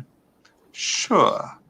So, so I think I turned to what's Latrice's dad's name, by the way? Did we establish Matthew. that, or Matthew? I think I turned to Matthew and be like, well, you trying to put a way of putting this that makes it, because it's not like I don't believe him, but like I'm like, well, that all checks out, but there's not much more to be found from the boat except for the kelpies. I wonder what the kelpies were doing kind of attacking this boat. Everyone seems to be after this harp, and I think I'm turning to Matthew and kind of asking where the closest place to here that there's kelpies living, if he knows. Yeah, there's a reef about a kilometre out. They quite often hang around there, but yeah, don't piss them off. They got tempers. I'm well aware, and I look at I look at Latrice kind of pointedly when I'm saying this. Dad definitely thinks that we're definitely in a relationship at this point. Like, He's frowning a bit. He's frowning. You're not sure she's got the approval yet. So I'm turning to the others and saying, what do you think? Kelpies or back through the portal and trying to find out where these mysterious folk have gone? Next steps. Well, last I checked, the portal was still. Presumably is still barred, right? Yeah, you could try and figure out a way to go through it, or if you can say, you know a town in 3 days travel that there is a portal, you could try and go through that one. Right. Understood. But, maybe we should check out the Kelpies. After all, Brooke is an expert with Kelpies. I'm sure that we can avoid any problems. This sounds perfectly reasonable. Expertise. It's like, cats or Kelpies? Yeah, Kelpie. No. Anything but the cats again. Okay. Yeah, I think that a 1 kilometer swim is not going to be a problem for Brooke. So, unless is Doug riding on my back, or are Latrice and Doug using a boat here?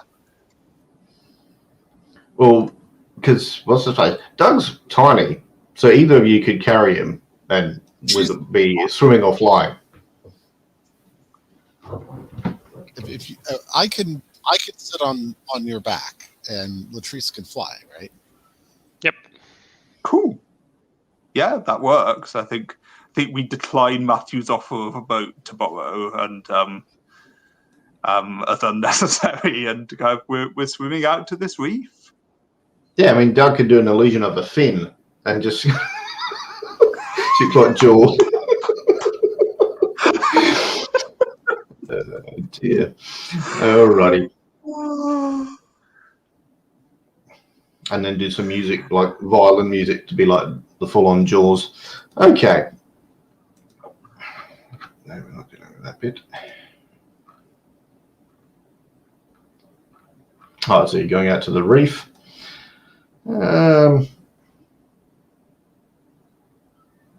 So what's his face? Latrice is flying, I'm guessing. Okay. All right, you head out to the reef. It's not that far. Looking around for kelpies.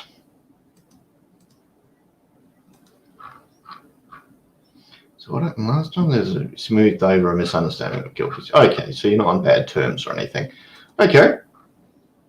There's a bunch of kelpies swimming around. So it's sort of plant-shaped humanoids with like vines for hair. Very greeny, browny, sort of thick skin. So I'm looking to kind of get off on the right foot. So kind of if there's a kind of very polite greeting or kind of like something, kind of have a feeling that Brooke is culturally competent with kelpies, basically. So I'm trying to kind of I give whatever there's the kind of polite greeting to an unknown group of kelpies and kind of ask about the boat, basically, kind of like what they know. Okay. They've it's not the kelpies, the specific group of kelpies you've dealt with before, but they've heard of you. You have reasonable reputation with them. That's it. That one of their druids, priestess, whatever you want to call them, had a vision of these creatures that were carrying something, and that thing kind of oozed darkness that upset people and interfered with their dreams. And the priestess said, we need to stop these people. So they attacked the boat.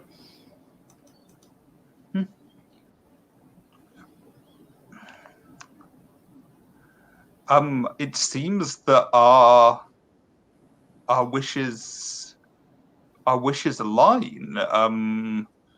we're also looking to stop these people. Conveniently not mentioning that we're looking to take the heart for ourselves, but and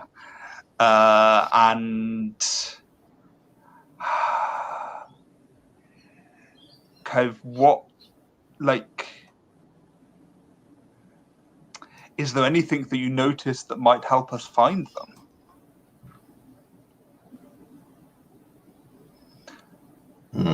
If you want me to do a roll with charm to see what information I can get out of them. Yeah, I think social task with charm.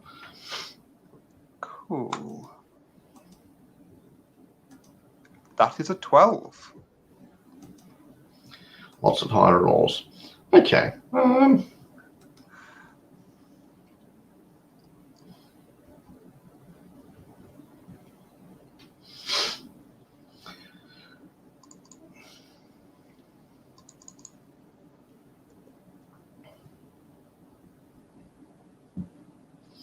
All right, so they'll give you a crystal.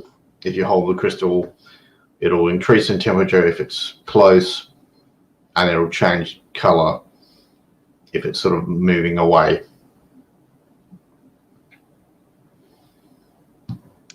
So at the minute, it's fairly cool, so it's probably not in this town, or in this town or reef. So I think what I do is I go out to a patch of open water, and I'm. Tell me if this is too power gamey, because I don't have to do it. But I was thinking I swim in kind of all four compass directions as fast as I can and see whether I see any changes to the crystal. Kind of see if I can. So I'm moving relative to the direction that they are, and trying to kind of see if I can work out what direction causes most change, Okay. so where I'm going fastest away from them. Yeah, you think they're on Earth because whenever you point it in the area where you know there's a portal, it seems to change color and that. So there's the closed portal nearby, which you can try and open. There's a portal deep underwater you know of, but in a different direction, but it might be hard getting the other two there. Mm-hmm.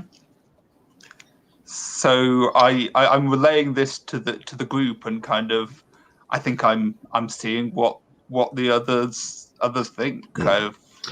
There is another option. If there's like a holy place in town, which there is, you can do some magic there, and there's a chance of a portal opening, but it's risky and it often attracts attention. Yeah, it's an option.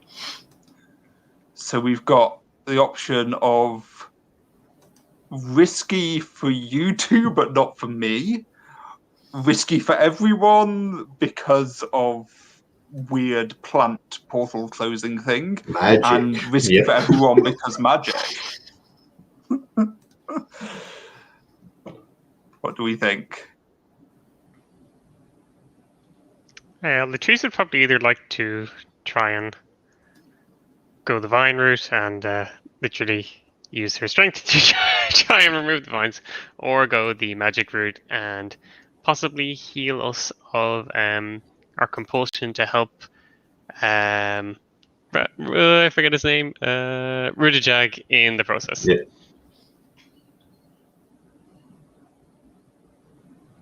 Doug, any thoughts?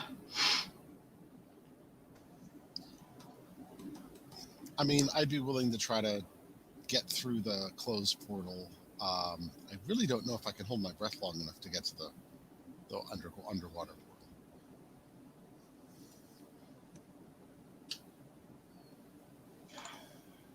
Okay, maybe we keep the underwater portal in our back pocket if we need to say. Place you can. I'm thinking that maybe if we needed to approach the portal, the closed portal from both sides for some reason to get at it, that the underwater portal will be an option for me, and then we could kind of go at it from both sides. But Doug could do an illusion of someone not drowning if they're drowning, and then at least they feel better about it.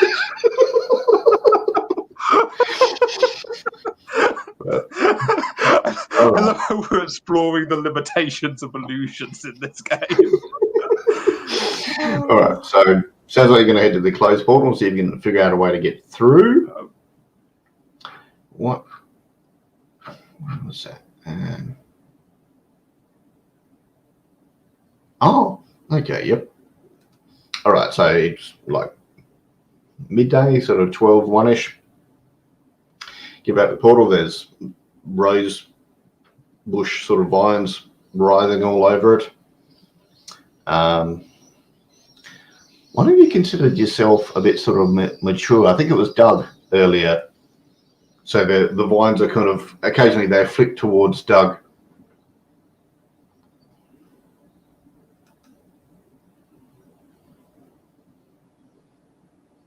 You get a sense of vegetable hostility, which is a sentence I thought I'd never say.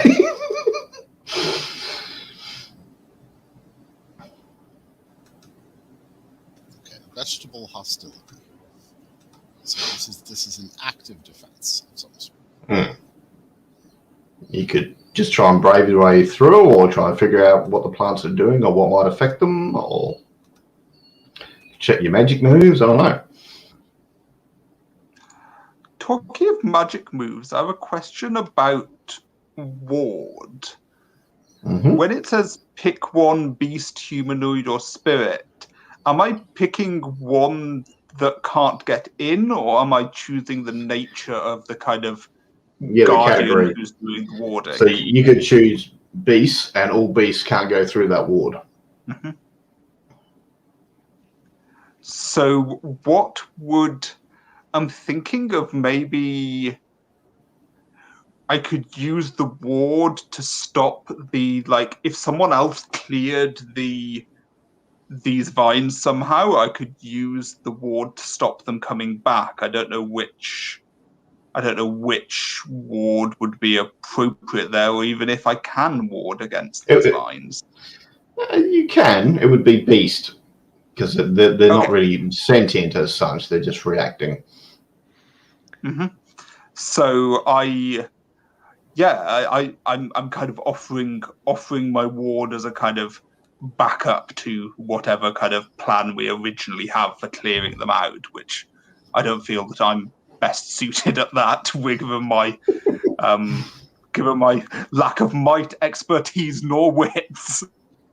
Yeah, unless Stop the Trees is trying to just headlong into these, push them out of the way, pull them out of the way, whatever it needs to be.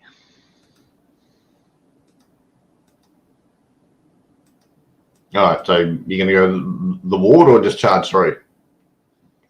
I think the ward was planned after the charging through. If I I think the charging through's getting them out the way, and then the ward's keeping them out the way, because the ward won't work if they're already there.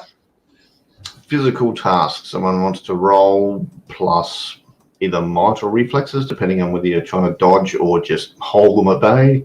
I'll roll with might. Okay. I think I've got a chef's knife. I'm going to try to help. My might roll was a 6. I don't know if the chef's knife changes that. Well, you also rolled a double, so that's a gloom event. Oh. Excellent. Okay. Oh no, do I get stabbed?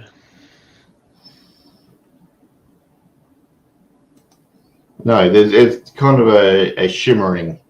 It basically means whatever time passes here, it's passing quicker on Earth. Right.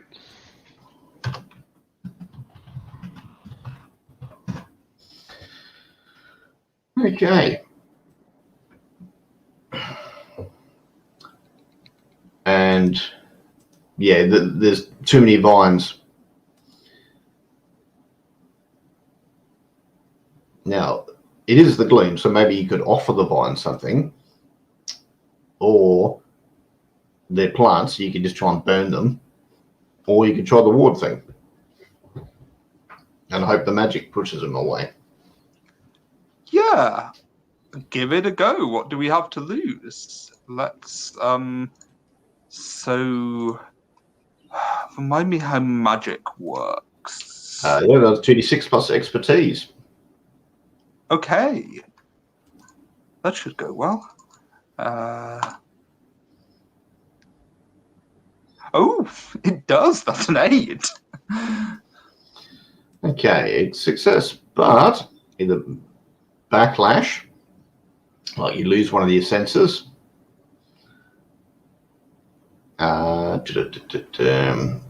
Environment, like something weird happens in the environment. Like backlash might be the vines lash your arms and hands, so you can't touch things as well as you could before.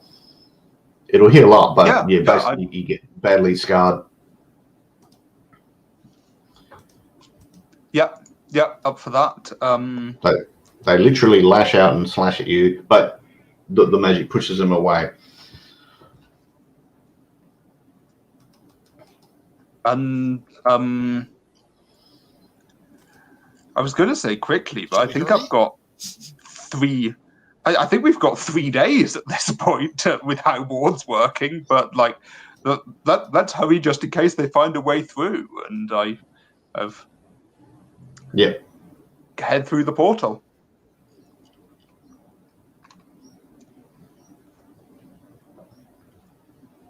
Did Mendel have something to add? Sorry, what was that? I was just Did saying, Mendel yeah, have let's something? go through what we can.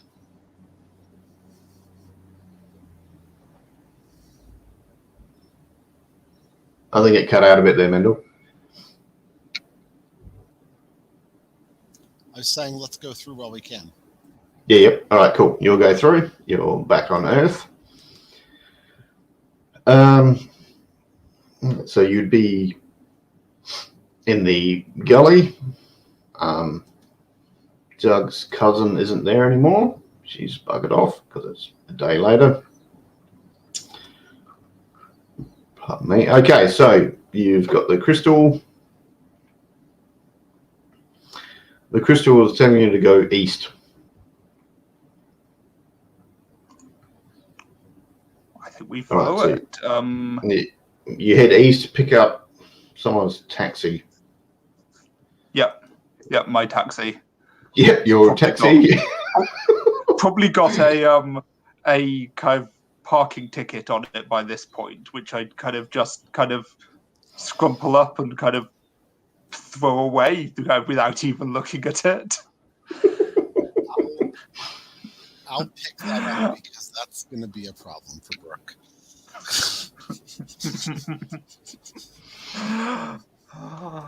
And kind of what time of day is it, by the way? Now, so you're back in. So it's spring. It's like it's like midday. Mm-hmm. It's fairly warm, nice warm breeze. Are my hands and arms injured enough that I would have trouble driving? Yes, you can drive, but it hurts. Does anyone else know how to drive? Can I heal them with Yeah. the heal magic move? Oh, yep. cool. So I can just say, you can. I mean, you don't have to roll. You can just say you do some magic and heal them. Perfect. That sounds great. All right. So yeah, that's all better. It's still a bit tingly, but yeah.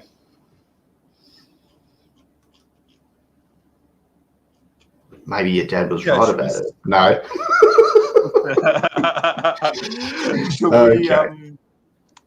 Should we say that I still kind of don't have great sensation, because otherwise it's not had much of a deleterious effect, but that it's more a numbness than pain at this point? Yeah. And so I'm kind of, I think I hand off the crystal to Latrice, and kind of I'm driving, and Latrice is calling out directions, if that works for you. Okay. You head east. Looks like there's a tent with some people sitting around outside in the hills. I've got a little bit of a campfire. You're pretty sure that's illegal, but no one seems to have told them. They're doing it anyway. The crystal's warm and glowing strongly at this point.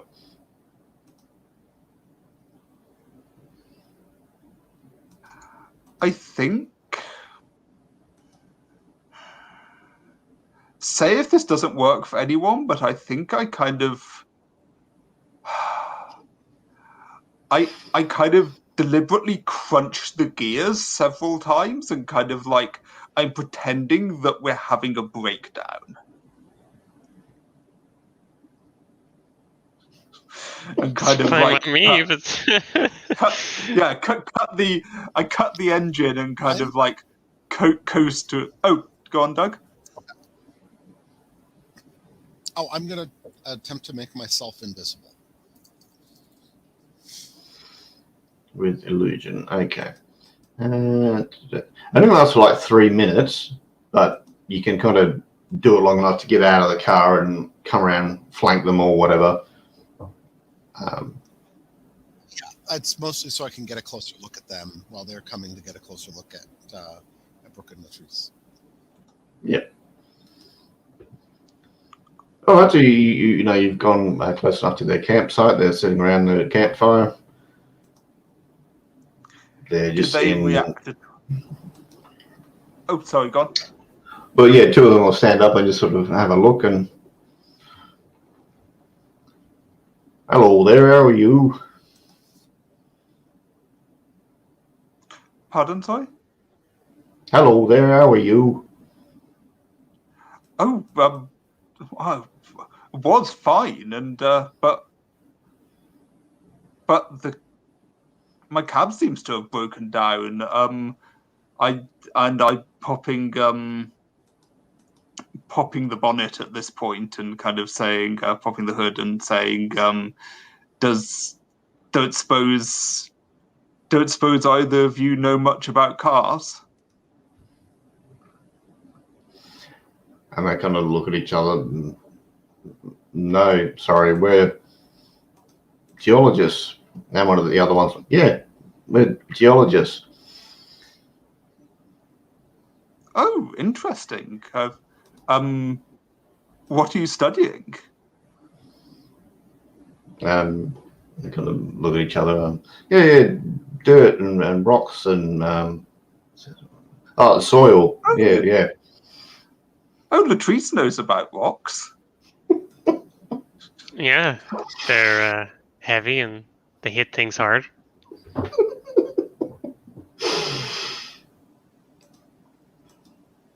Do you So am I able to sort of look at their encampment while they've come closer? Yeah, they've got some sort of bed rolls and a tent. And yeah, just some backpacks. This stuff is from the Gloom. They're not from Earth. This is not modern gear. Right. Okay. So these are definitely folks from the Gloom. Yeah. Can I see inside of their tent? Yeah. They've got some bags with food, but like they don't have anything electronic, which is kind of a giveaway because electronics don't really work too well in the Gloom. So, no phones, no watches, nothing. Do people from the Gloom recognize each other as being from the Gloom? Do they know that we're from the Gloom? No, not immediately because you're all Inhuman guys here. What's his face? Rook.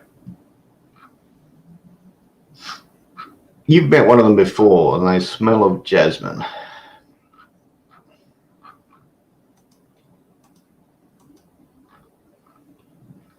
So I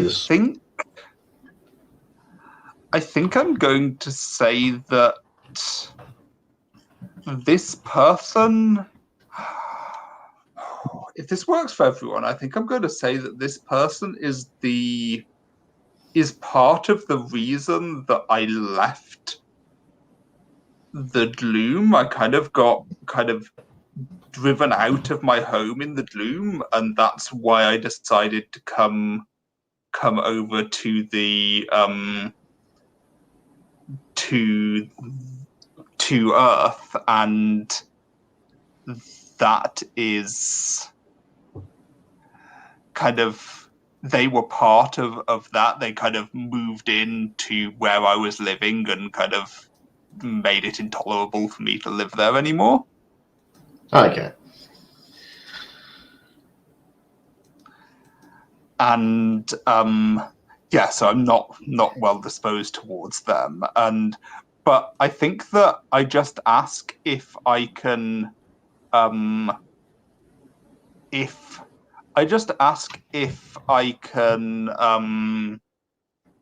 if we can stay by their. You say they had. Is it just a tent, or do they have a campfire set up? I have a campfire and a couple of tents.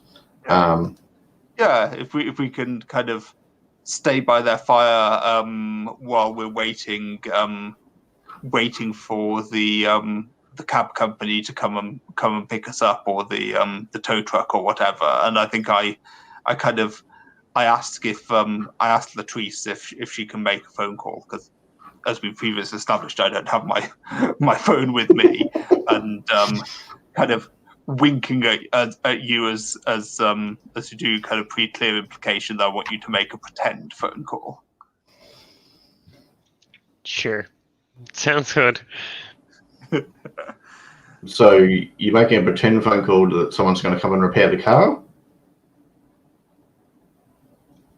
I will make a pretend phone call that someone's going to repair the car, and if I can get any time at all during that, I'll try and like glance into the tent and the likes while I'm off making the phone call. Okay. Yep. So in the other tent, yeah, they've got some food in a backpack as well, and there's also a harp there. But it looks like they've placed stuff around the harp too. Yeah. Okay.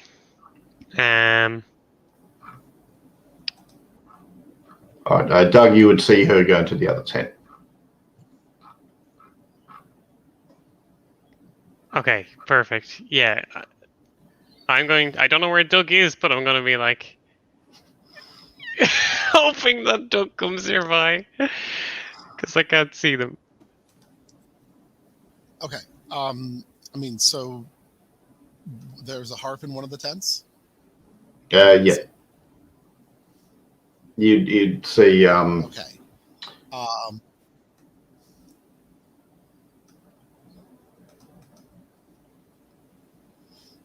mean, can I go into the tent and then kind of... Yeah. So when you go into the second tent, Latrice is there, and it looks like she's found the harp, but your invisibility is running out soon. Can I make myself and the harp invisible and then take it over to the car? Yep.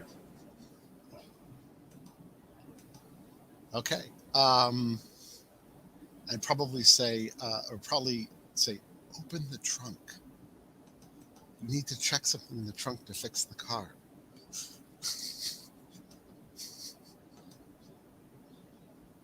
Are you saying this to me or to Latrice? To Latrice, I think. Yeah, sorry, I got slightly distracted by my cat walking in front of my face. Oh, yes. Well, before I go back invisible and inaudible, I'm going to say, Latrice, open the trunk. Okay, perfect. I will follow the orders. I don't have that much time. I don't want to speak too much. So I will pick up the harp and I will invisibly, I hope, walk to the trunk and get in with the harp. And then Latrice will probably see me appear in the trunk, in which case I'll gesture to close the trunk. Okay. Mm-hmm. Okay, Brooke. I think one of them looks at you and he's like, Latrice, isn't it? And this is Chadwick, the guy that made your life hell and leave. It's like, Latrice, is that you?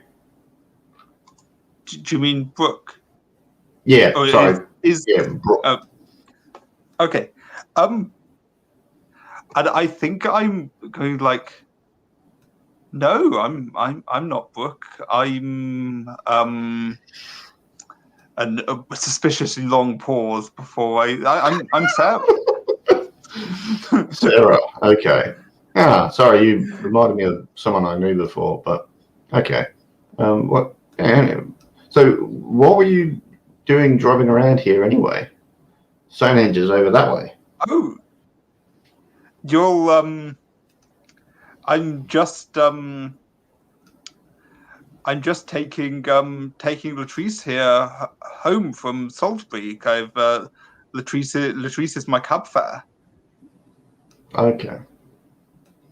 and but it looks I'm kind of like getting up at this point and looking over like, oh, it looks like Latrice might have managed to find the problem, and so I'm kind of like I'm backing away at this point, kind of thanking them for their hospitality. Kind of like, obviously, I think I've noticed that something has gone on. I'm trying to get out of here at this point.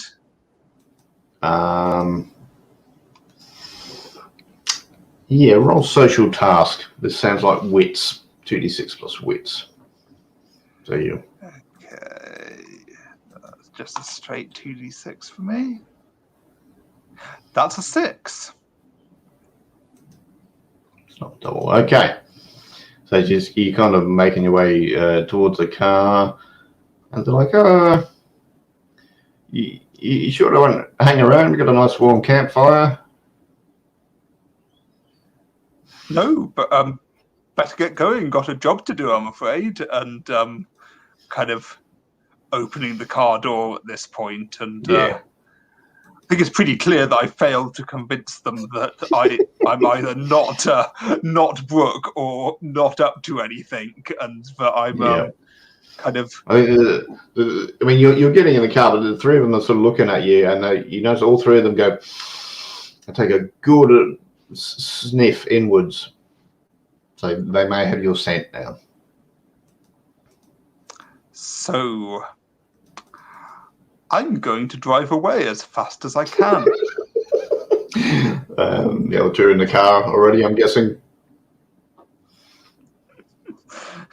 Doug specifically is in the boot/trunk. Yes. We're probably being bounced around quite uncomfortably at this point. Okay. I mean, they're not chasing you. They don't have a car or anything. They're just sort of watching. Where are you going? I think we're going to, like, unless anyone objects, I'm going to meet our contact, whose name I've forgotten. Our Iron League contact. And do we have to roll to resist taking this heart back to Ridderjag if we're choosing not to? Yes, I've forgotten, so I'm glad you reminded me. Okay, it wasn't Doug, because Doug didn't drink it. So the other two need to do 2d6 plus I thought I was compelled to drink it. I didn't have a choice. Okay. No, you didn't have to. It's, if you did, then you're compelled to help her. Okay. But you didn't, so...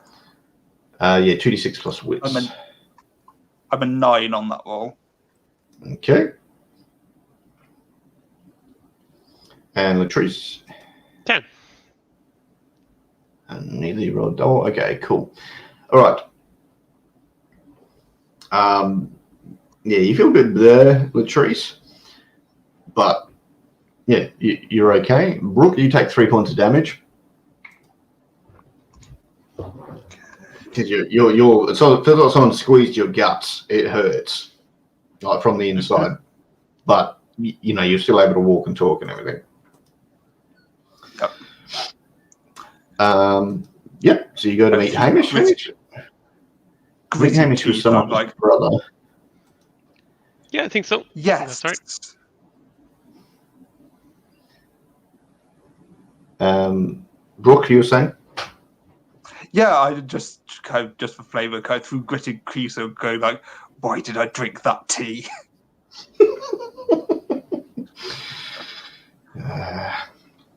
Alrighty. So you're going to see Latrice's brother Hamish. Hamish is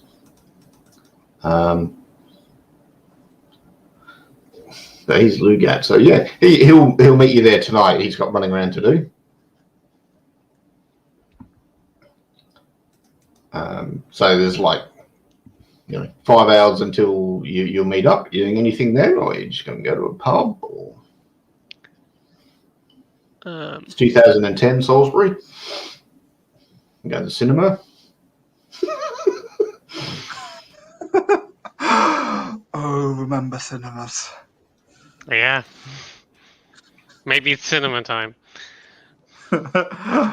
Oh yes, yeah. For the real world nostalgia, as someone who hasn't been able to go to a cinema for over a year now, let's go to the cinema. Watch a film. Oh, the first Expendables. What else? Are you going Date to let me out night. of the boot first? Let's not get carried away. We could go see Inception. That's a fine. very gloom thing to do. There's Percy Jackson, the Lightning Thief. There's Iron Man 2. There's the Expendables. It's a few months out from spring, but if we're willing to kind of bend reality to that point, I kind of think that seeing Inception would be kind of cool as kind of creatures from the gloom. Everyone up for Inception? Sure. All right, so you kill some time and go and watch Inception because you're in your human form and everything. So, We've just got the harp stuffed underneath one of our seats, I think, in a bag. yeah, there's some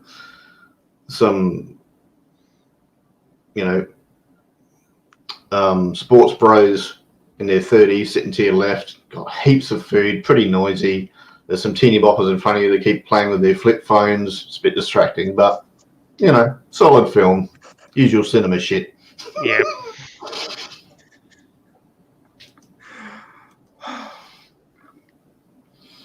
Okay. The film ends. It's up to you what you think of it, or whether you riot and burn down the building. I don't know. Depends if you like the film.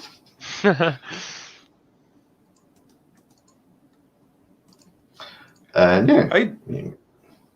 At this point, I'm up for just going off to find Hamish. Okay. It's a good movie, but I just hope that he never ever the director never gets involved with any of your ancestral stories, Lettice. You don't want him to do any bat people of any sort. Oh dear.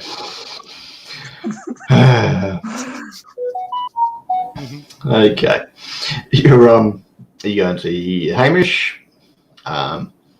Sort of.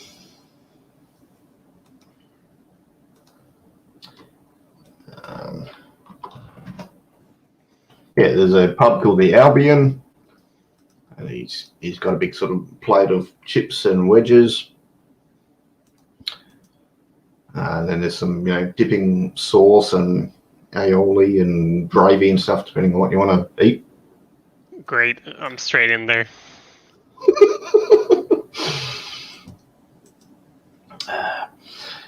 It's So I'll tell you, how'd you go? What happened? Well, we almost felt compelled to give this to Rudy Jag because he's just such a nice guy. Nothing to do with tea and being forcefully compelled to, but we're here now. He bursts out laughing. Oh, that guy's an arsehole, man. Stay well away from here. Yeah, I should have really learned from past experiences, but you know what? I just didn't, so. Duly noted.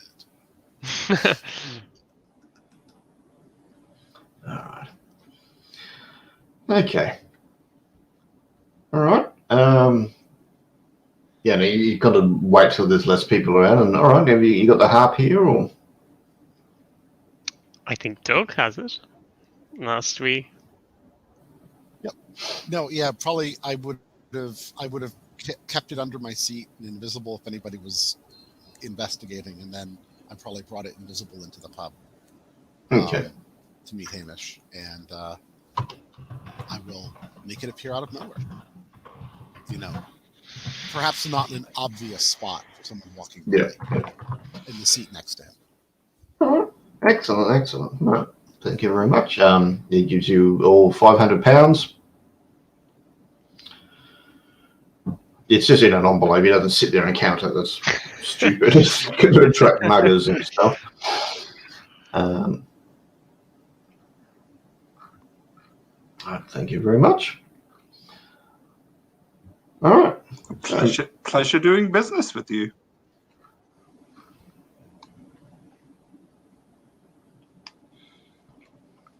All right, I think. We give him the. I think two of us have worked for the Iron Union, Iron League, whatnot before. So. Okay. Presumably, do the handshake. Yeah, and he'll let them know that you've continued good work for them. You've got a good reputation with them.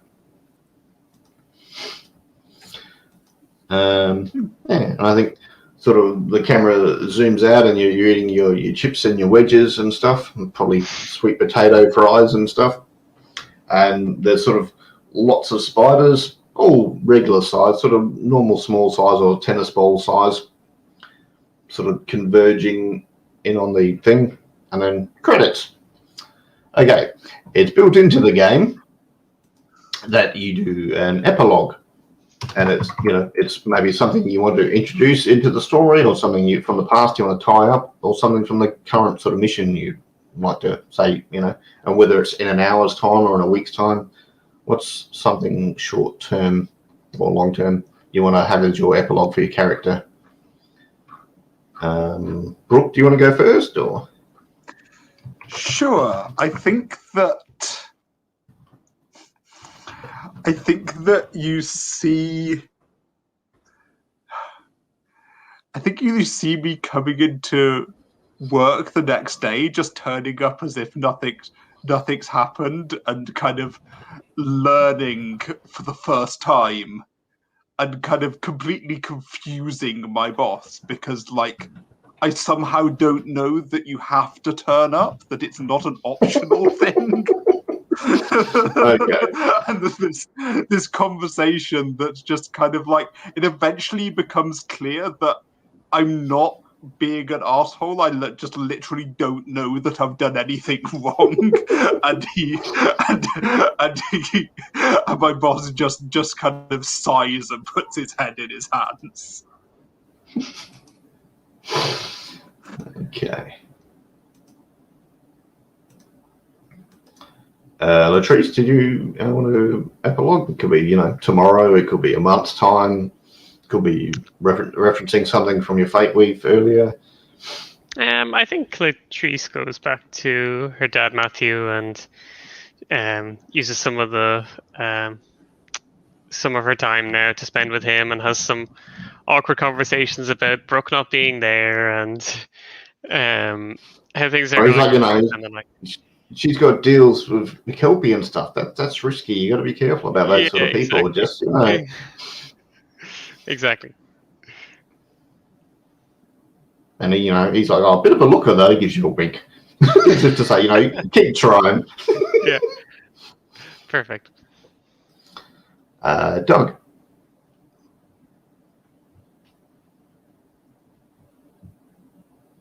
So I was thinking that it's a few days later. I'm working at the pub or sandwich shop or whatever. I kind of imagine it's like this is a place people go for food all the time. But in any case, I'm working there, and I see Radajag show up, and he wants to talk to me. He goes, so where's my harp? And I just go, I don't know. And he just sort of storms off. It's like, did you want food? Oh, God. All right, and I think your brother Hamish is sort of, he's got the harp in his briefcase and he's wandered off towards his car. It's an old Ford Fiesta or something, and all the spiders that were going towards the pub were just slowly starting to follow him. And that's it. Credits. There you go. I guess we'll do Stars and Wishes. Whoever wants to start? Yeah, I can go for it. So yeah, stars to Mendel for like illusioning everything. just every kind of when you have a kind of when the tool you have is illusion, every problem looks like it can be glamored. Like I love it. And yeah, stars to Sean for kind of Latrice and Brooke's fake relationship. I thought that was absolutely great. Love that dynamic. And stars to Blake for kind of, I love the idea that kind of the strange dreams that gloom folk have are dreams of being human. That's wonderful. I really like that. All right. And yeah, just generally had a really great time. Like I'm loving the tone that we're hitting with this. It's great.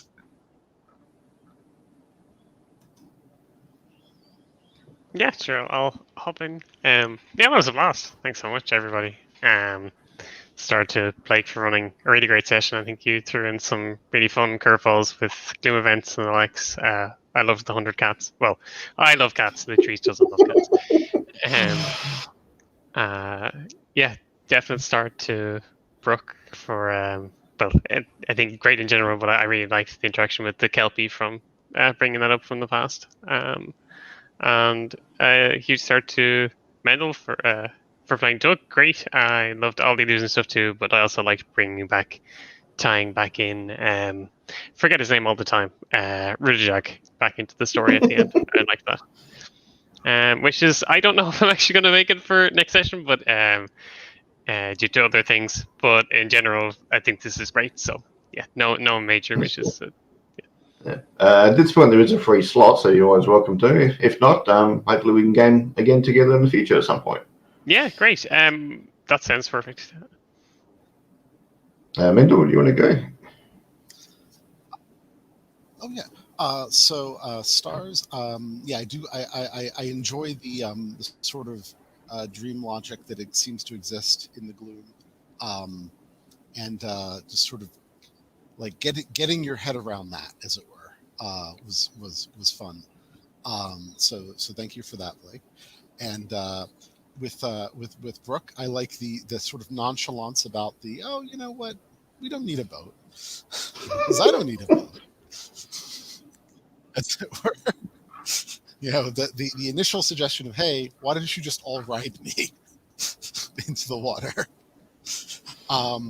So yeah, just like that dynamic that sort of is building between the characters, I think was a lot of fun coming from there. And Sean, I appreciate that you just went with it when I threw that out without us having to have a whole out of character discussion about what the plan is. So thank you so much, because that's always good when, you know, we're syncing that way. So yep. And I do hope that we yeah, I'm looking forward to this. I'm not sure if I have a specific wish, as it were, other than I'm maybe finding out more backstory, because obviously we've done other things together too. Yeah. So that might be interesting. Mm-hmm. That's cool. Yeah, Yeah, it's it's ironic having your human guys in Earth and then you're something completely different in the Gloom. Actually makes people role play not being human more, rather than we're all human even if we're elves or dwarves or whatever, which is sort of ironic compared to other games. But yeah, people seem to always enjoy that. Yeah, it all went well. That was cool. There's definitely a lot we can sort of work with from there. Yeah, thank you all for playing. That's cool. I'll stop the